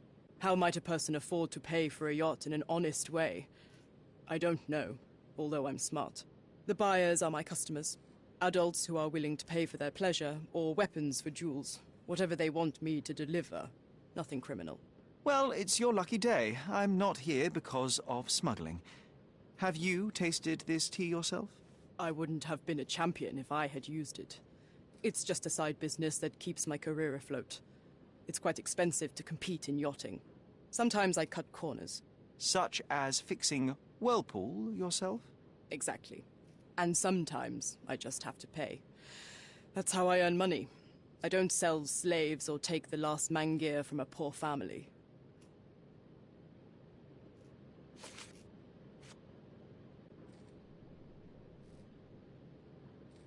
Look what I found. A box full of darts. Hey, that's mine. I confiscated it. These darts appear to be filled with something. Poison? How powerful is it? It's strychnine. Enough to instantly kill a small rodent. I haven't tried it on a human. Yet. I hope you know what you're doing. Could it immobilize a larger animal, say, an elephant? I've never tried, but I have wondered.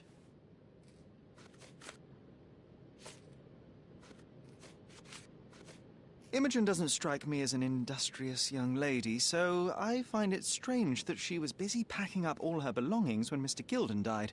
That's some favorable wind in your sails, isn't it? Is it so suspicious that a couple might embark on a trip? I wanted to thank her, so we planned to go traveling. A Theodore-free place, without elephants. The timing of it is suspicious, however. Your lady friend becomes an orphan and heir, and there's a planned trip directly afterwards. An improvised romantic dinner will never please a spoilt girl. A planned voyage might. It's not spur of the moment.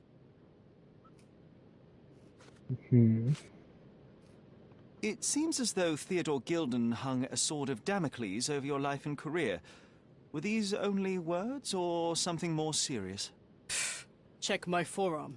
Pulled muscles and bruises. Small cuts. Nothing that you could call serious. I doubt that a man in his late 50s could wrestle you. It wasn't him. He behaved like a rat and hired brutes. His boys tried to lock my hands behind my back, but I was faster and I escaped. Was he so protective of his daughter, or was it your feminine secret that provoked him? My guess is that he was protecting his property. As he saw it, he owned Imogen, and he treated her like a piece of furniture. He didn't want his daughter to be loved by anyone. What's more painful is that Theodore didn't allow me to love his daughter. Typical. I'm not sure that your relationship with Imogen could be described as typical. Are you afraid of a woman in trousers? Now that's typical of men.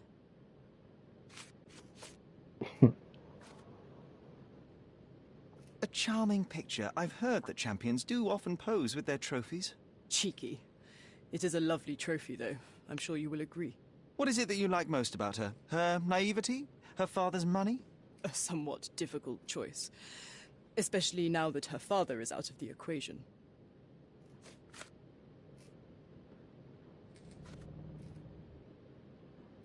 Does this knife seem familiar? I didn't find it in your competitor's back, to be clear. This knife is as blunt as your humor. It's a bosun's knife, but it's not mine. I wouldn't be so careless as to mislay my tools. So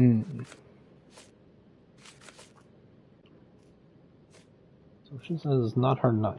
What can you tell me about the elephant? He's smarter than some people here, including his owner. Although I feel he could be dangerous, no matter how much he's fed. Why is that? Have you ever seen Goliath attack anyone? Well, not exactly. But I saw it, abusing some poor tree during one of its walks with Theodore. The expression on that old ninny's face was priceless. But it wasn't funny to look at. Believe me, it was frightening.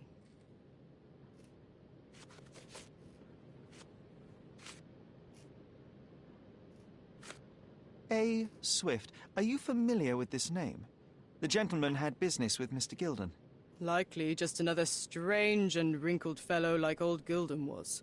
Perhaps this Swift person has a rhino, and they wanted to see which pet was stronger.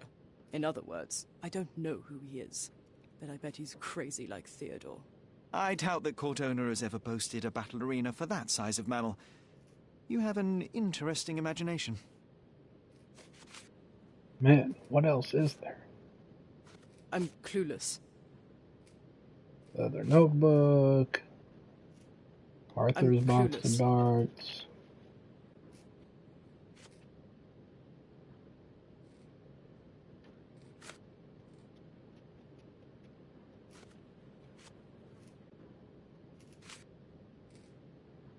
I don't know what this means. Yeah. I don't know what you're suggesting. Well, what else is there? I don't know what you're suggesting. I'm clueless. I don't know what this means. I don't know what you're suggesting. I'm clueless. I don't know what this means. I'm clueless. I don't know what you're suggesting.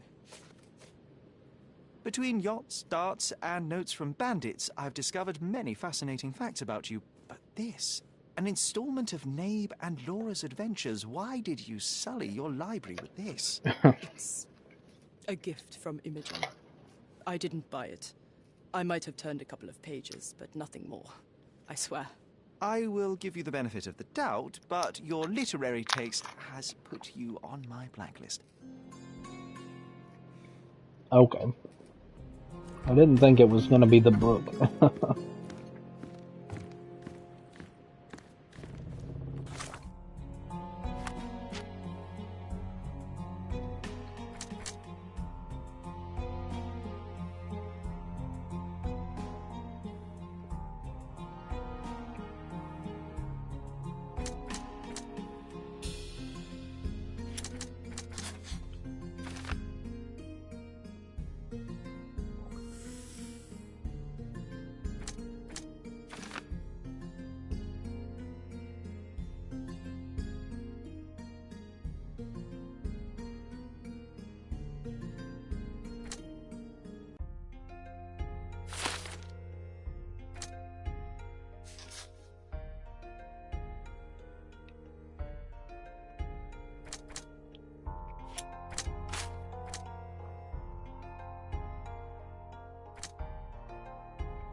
Says Arthur protected his research. May not have been willing to see it end, so he could have gone against Theodore. Yeah. Everyone blames Goliath. It was mating season. Goliath is dangerous right now. It may prove valuable to the case. I need to lure him out by exploiting his lust. Because it's mating season. They both own darts.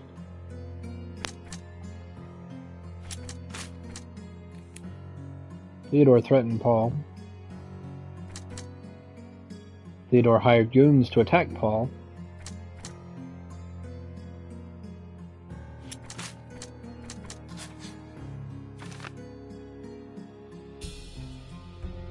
Oh yeah, those are connected. Theodore Gilden was highly motivated to destroy Paul's career and well-being, even going so far as to hire criminals.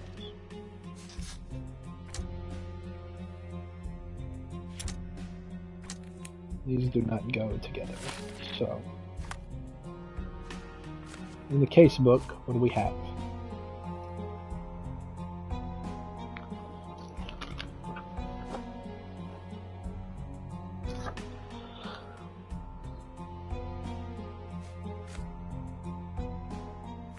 We can chemically analyze the elephant sweat perfume.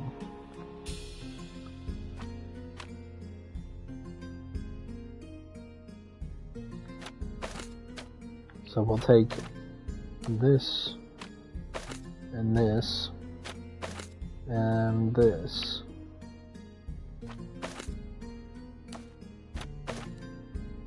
Put these here.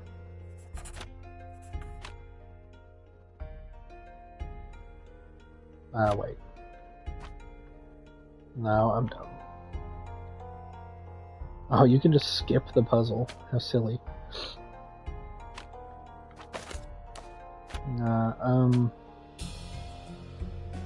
Let's see. Connect you here, and you, and there we go. Yay. Alright, we've got pheromones from the liquid.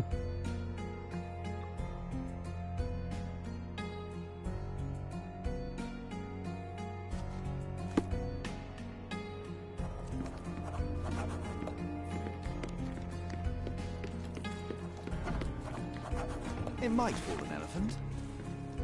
I'm gonna grab the foghorn. All evidence collected here. Great.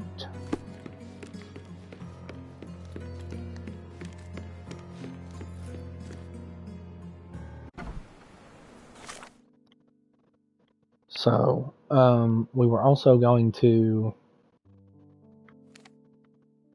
go to the dang dig site. Right. So we'll head over that way.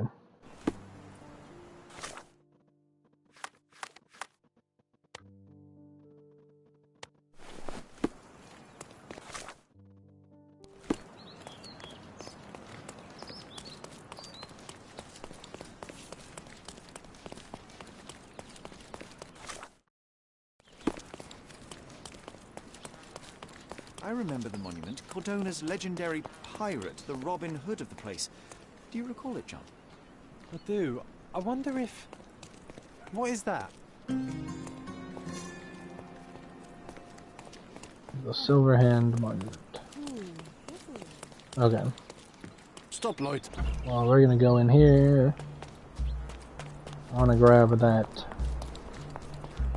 material they use for making those dummies. This fabric will work. Mrs. Nini seemed to know her sewing inside out. I bet she missed us. I hope Miss Nini won't misunderstand me.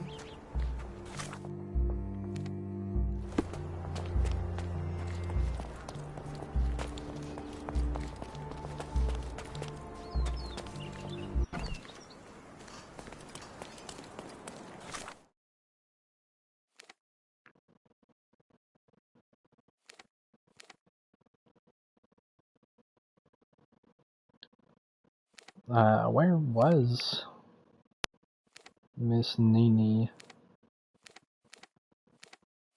I want to go see her again. Where is she?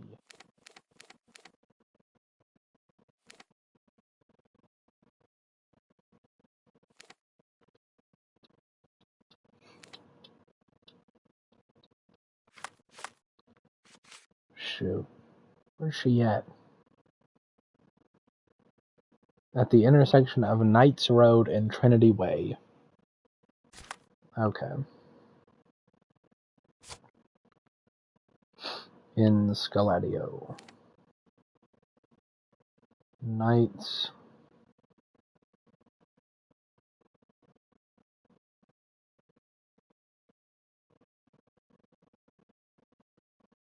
So she's here.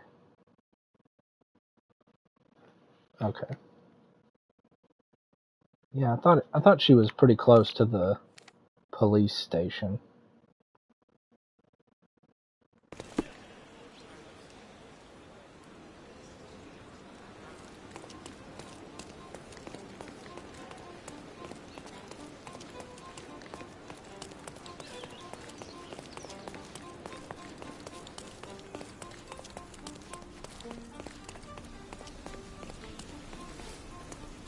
Good day, madam. I've come to you with a special requirement. The tailors on the street can't help me, I'm afraid. Could you make a doll for me? Oh, Senor Holmes. You taught the police how to do their job, and they found the thief. Of course I will help you. But what sort of doll? A child's doll, such as my great niece might play with? A little larger than your typical doll. Signore, I don't understand. Boy, girl, animal, and what color? Animal, a passionate, perhaps amorous animal. Ah, Signore, you talk in riddles. I am an old lady who's seen it all. Tell me what you need. I need a life-size elephant. I think Mrs. Nini outdid herself with this one. Is that a tail? That's a trunk, John, but I must agree with you that it's a masterpiece. Well, let's not waste any time. Alright.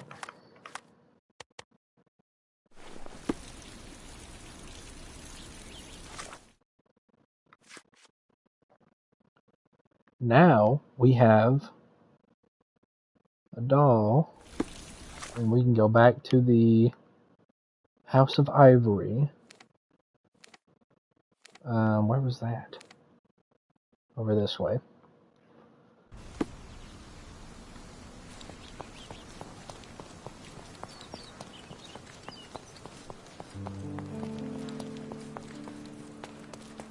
I'm running. The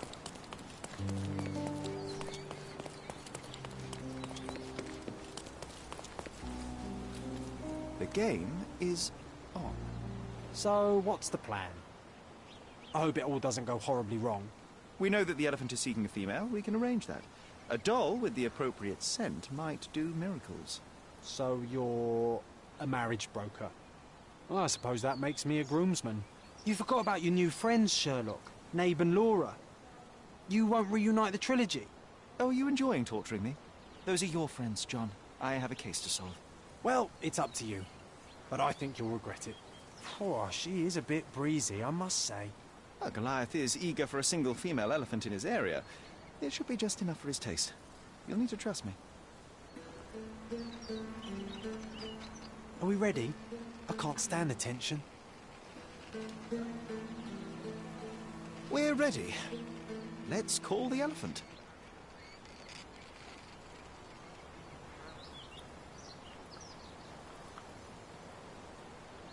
Oh, so we can't find the book after doing this. It's a little bit goofy.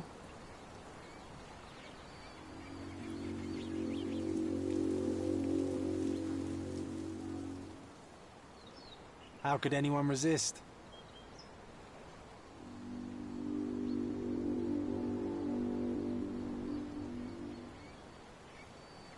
I knew a lady once who said just that.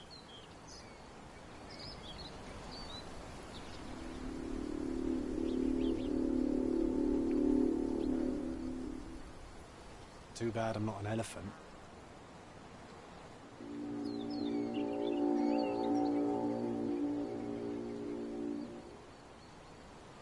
Take your time, Sherry.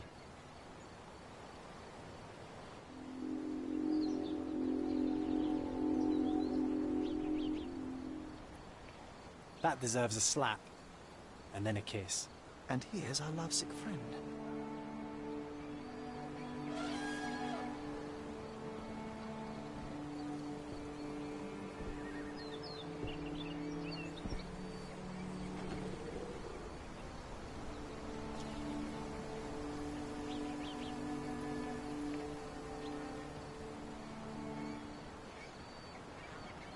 What There is he the is. meaning of this? Why are you bringing it here? I won't allow you to leave it. I assure you that it is only a temporary measure. It won't be long until the elephant is gone, I promise you.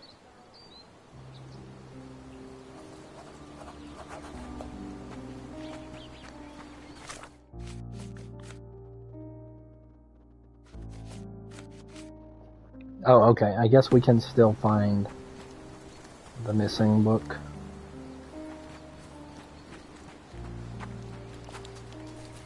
And I don't know where else it would be. We found the book back at the yacht club. We found the book here.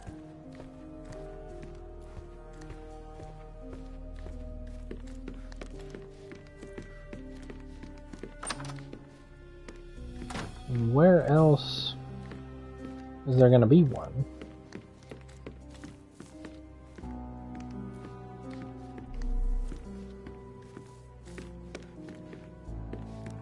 Who's a cute bird?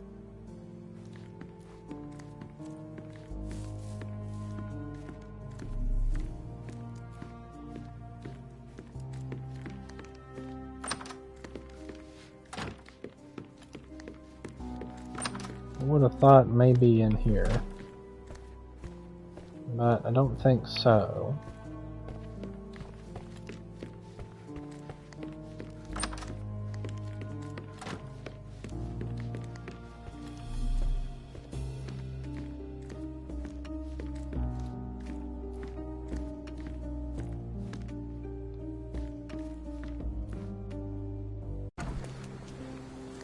Where else can there be a book that has any relevance?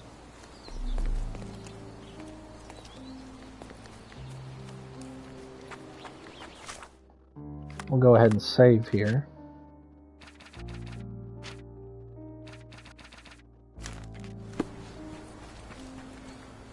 And that is a good looking elephant doll for sure.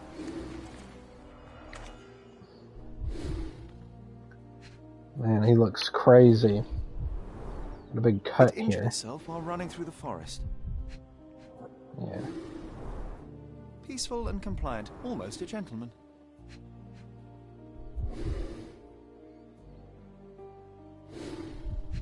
What do we got here?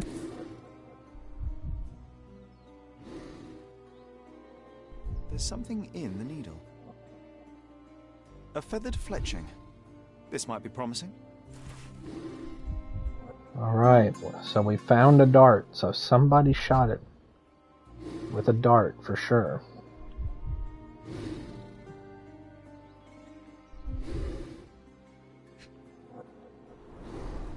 The left tusk is larger and more worn. You're a left-tusked elephant.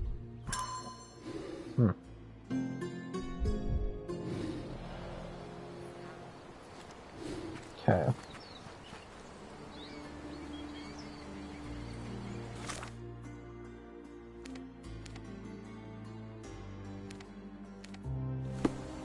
Alright, so what do we know? We can do a chemical analysis on the dart material, or whatever's in the dart. Alright, we need 3 red and -3 green.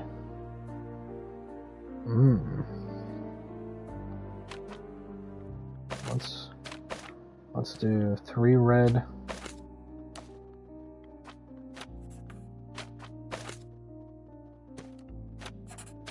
-5. I'm doing this wrong. -5, yeah. Then we'll add 2 green.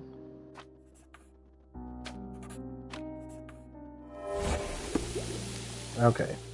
There were traces of strychnine inside of it. This amount could kill a human, but was not enough to topple such a large animal. Instead, it most likely aggravated the elephant, causing a fit of rage and burst of strength.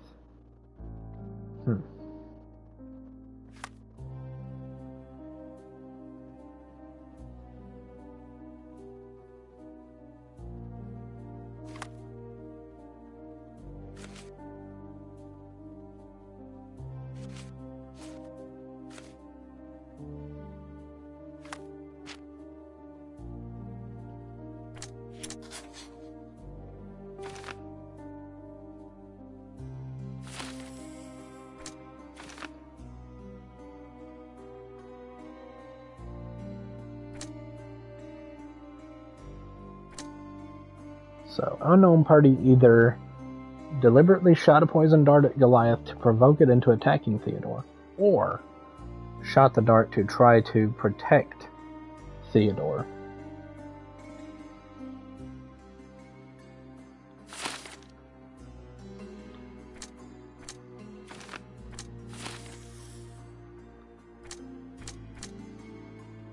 What is this?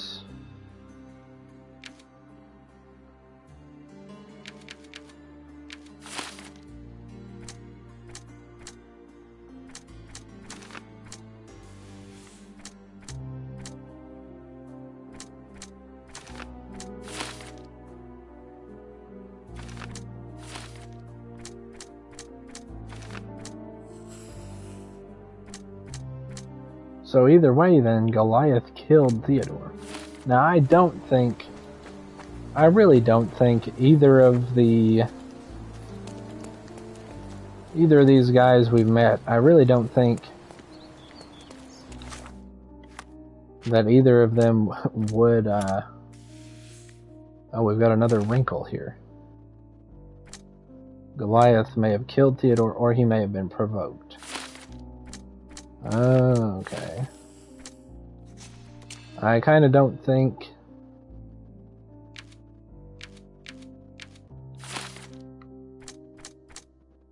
Man, this is a lot of combinations of stuff we can do here.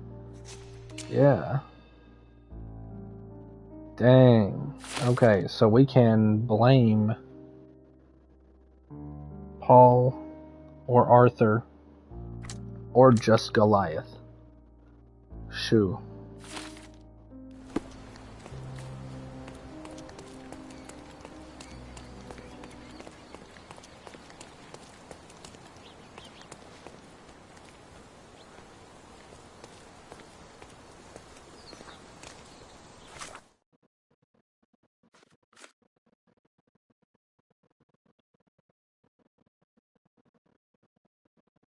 Was the elephant shot before or after Theodore's death? And does it matter?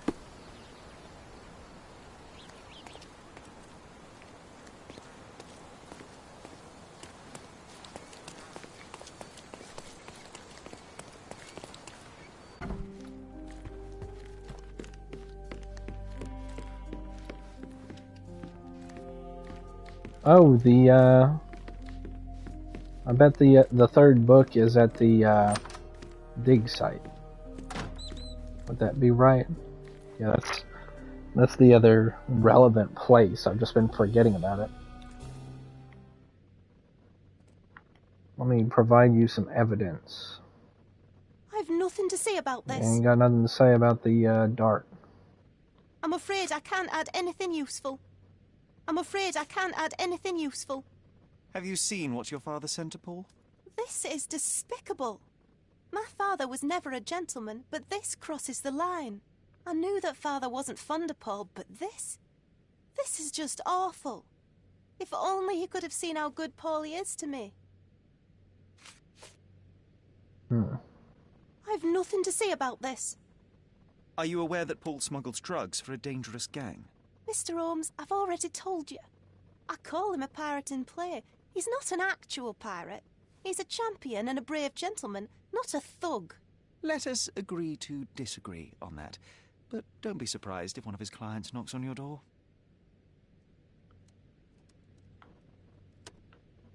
I have to leave you for now. I mean, I'm not gonna just straight up blame Goliath.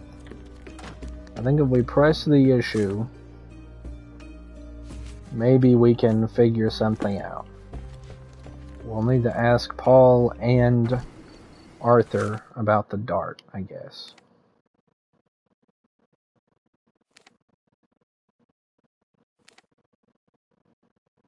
Now, it doesn't say all evidence collected here at the dig site, so maybe there's more for us to find. We'll see. There's definitely, I bet, that third book at the dig site.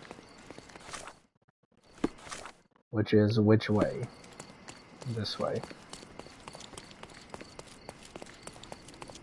I wish I could just fast travel back to the dig site.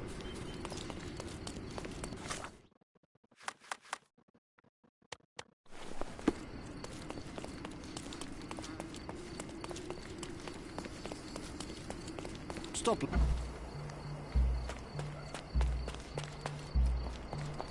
Alright, let's look around and try to find that book.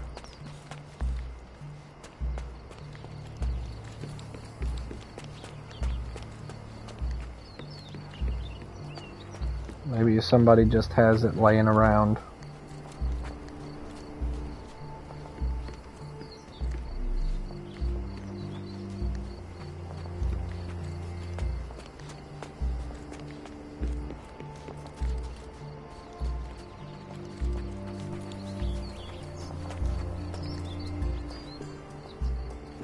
Oh, is that it? Yeah. Sharpest pickaxe. A guilty pleasure of the real archaeologist. Missing your Laura, Mr. Swift? Hey, a word about the trilogy. Right then, you literary expert. What was so important about these books? Or did you simply need some kindling? It's inspirational. I have a plan. Are you listening? I wish I wasn't, but I am. So, we catch a monkey, a Langer, for example, then we extract some blood from it. What? Why? It will make us forever young, Sherry. Page 127, the second book. Oh, I am so done with this. No, wait. Then how about we make a wax statue? I've stopped listening, John. Okay. Alright, now we'll talk to Arthur.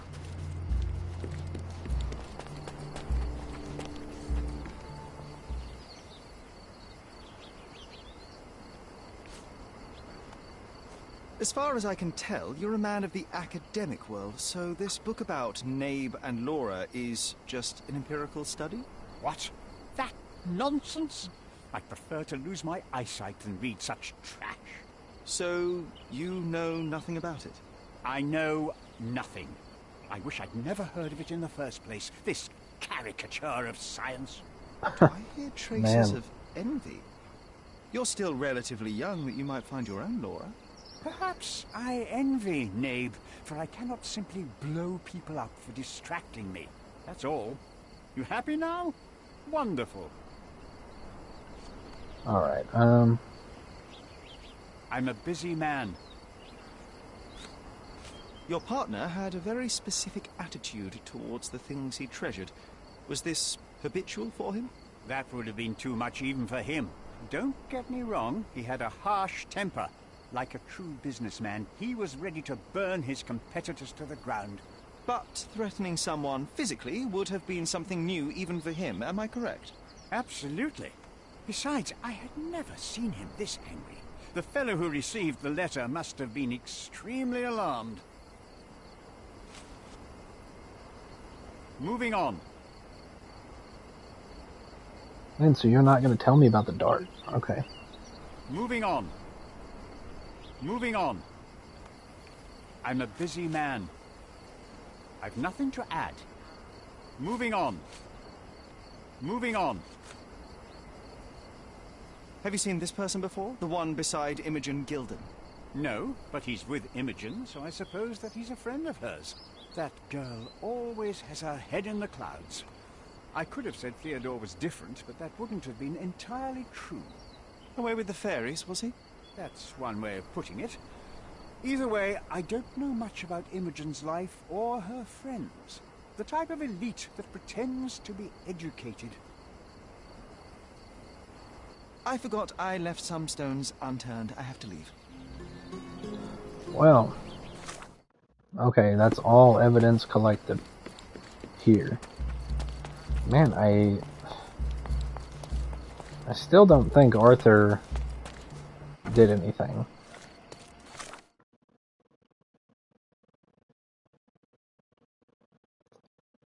I mean, it makes a lot of sense for Paul to have done something. However, it really doesn't mean, like, Paul could have been there and still not been responsible.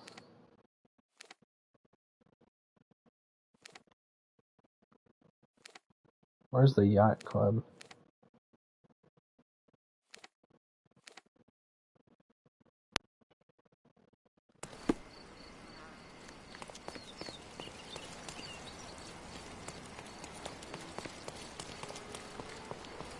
Can I find Paul this way? I do want to ask about the dart, but it says I have all the evidence.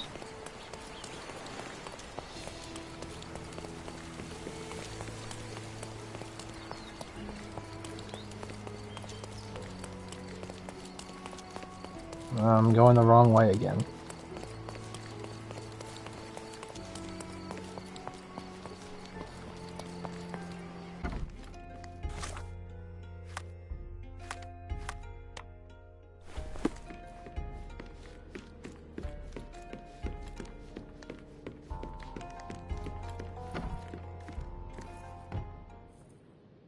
All I can do is accuse. I have to leave you for a moment. Don't sail too far away. Well, dang.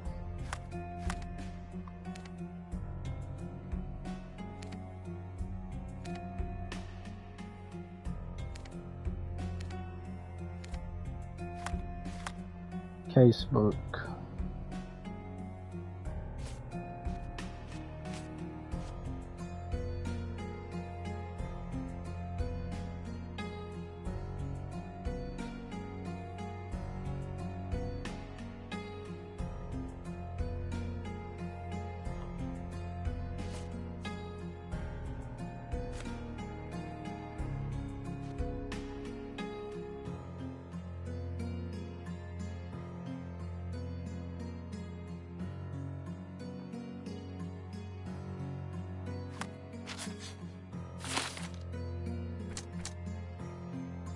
Paul says that he loads the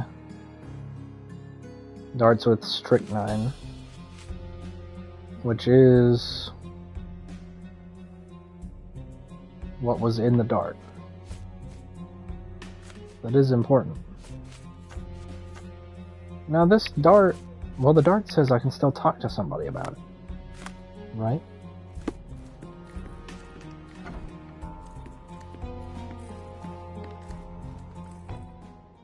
But it won't let I have to me leave you for a moment. Don't talk sail to too Paul far away. about it. And I presented it as evidence to Arthur. That didn't do anything either.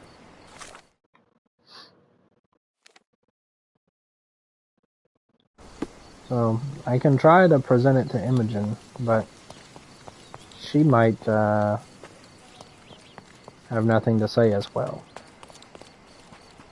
So who would I ask about it? Let me see. How to play. Talk to the case participant.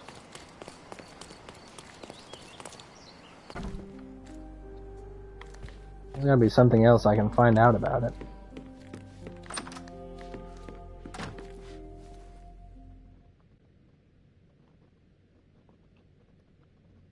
I have to leave you for now. Well, what the heck? Who else is a participant?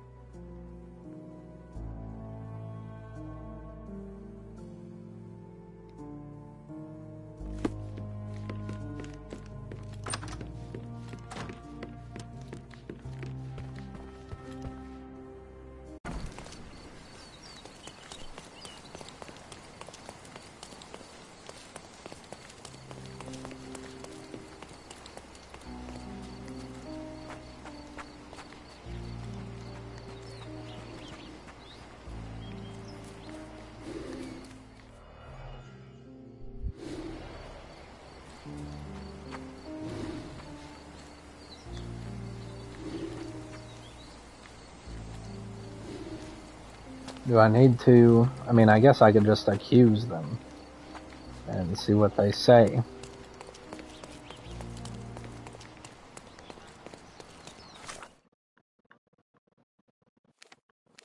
So we'll go back down here. We'll accuse Paul, because I think Paul was there.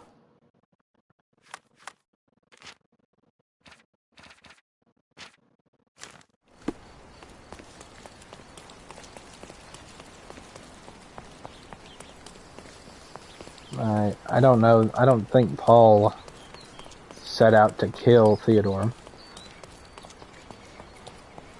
Going the wrong way again.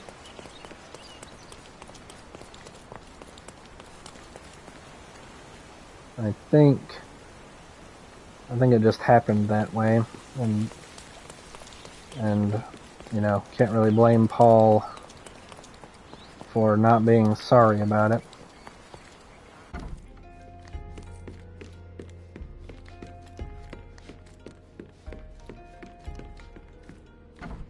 So here, we will do a save.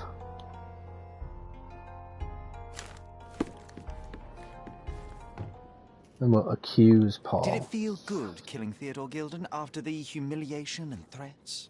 What? I thought you were blaming Goliath for that. No, I think you killed Theodore Gilden. Goliath is, unfortunately, a victim of circumstance.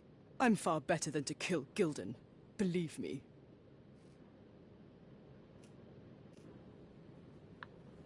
You were at the crime scene at the precise moment when Gilden died.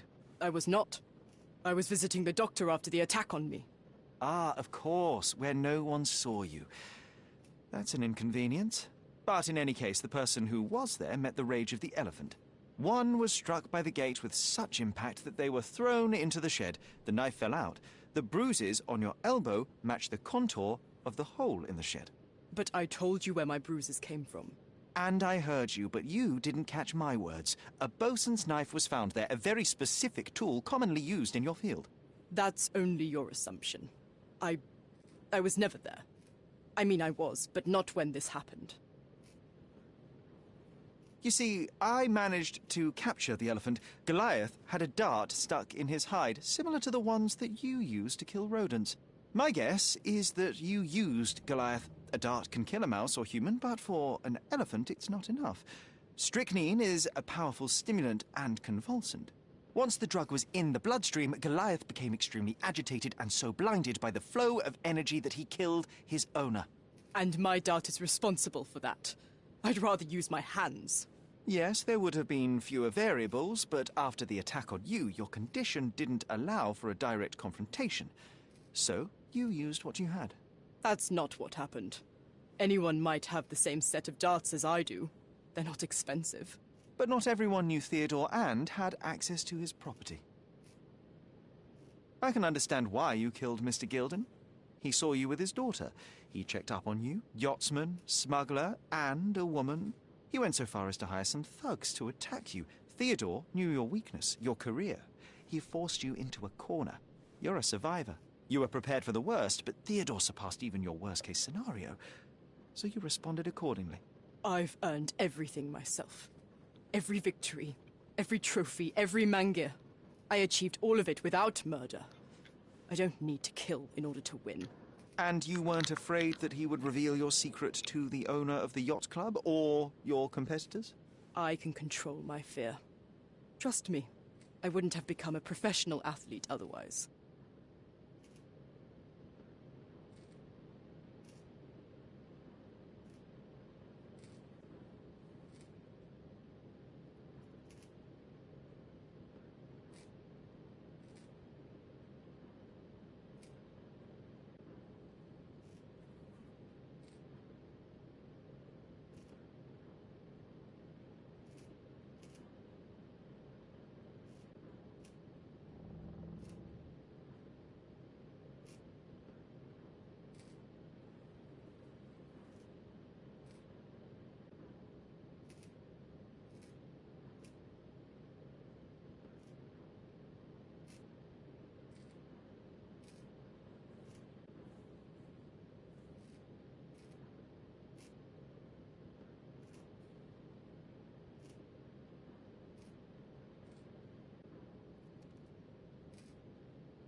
In addition to the true murderer, I discovered many facts concerning Theodore Gilden. He was a ruthless, violent, impulsive, and egocentric man. He didn't care about you or his partners. His daughter openly disregards him despite shedding some tears. He was a hostile man, impossible to reason.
Okay, so once you accuse them, like, something is gonna happen, so... I don't know how to talk to somebody about this dart.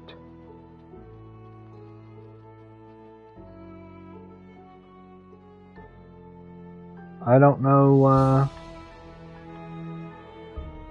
who to talk to about it, because it won't let me... It doesn't seem to be letting me talk to anybody. So...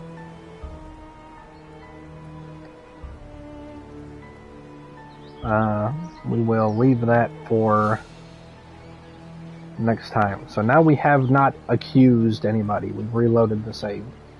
I guess I'm going to end this stream. I'll probably get back on after a while. Yeah.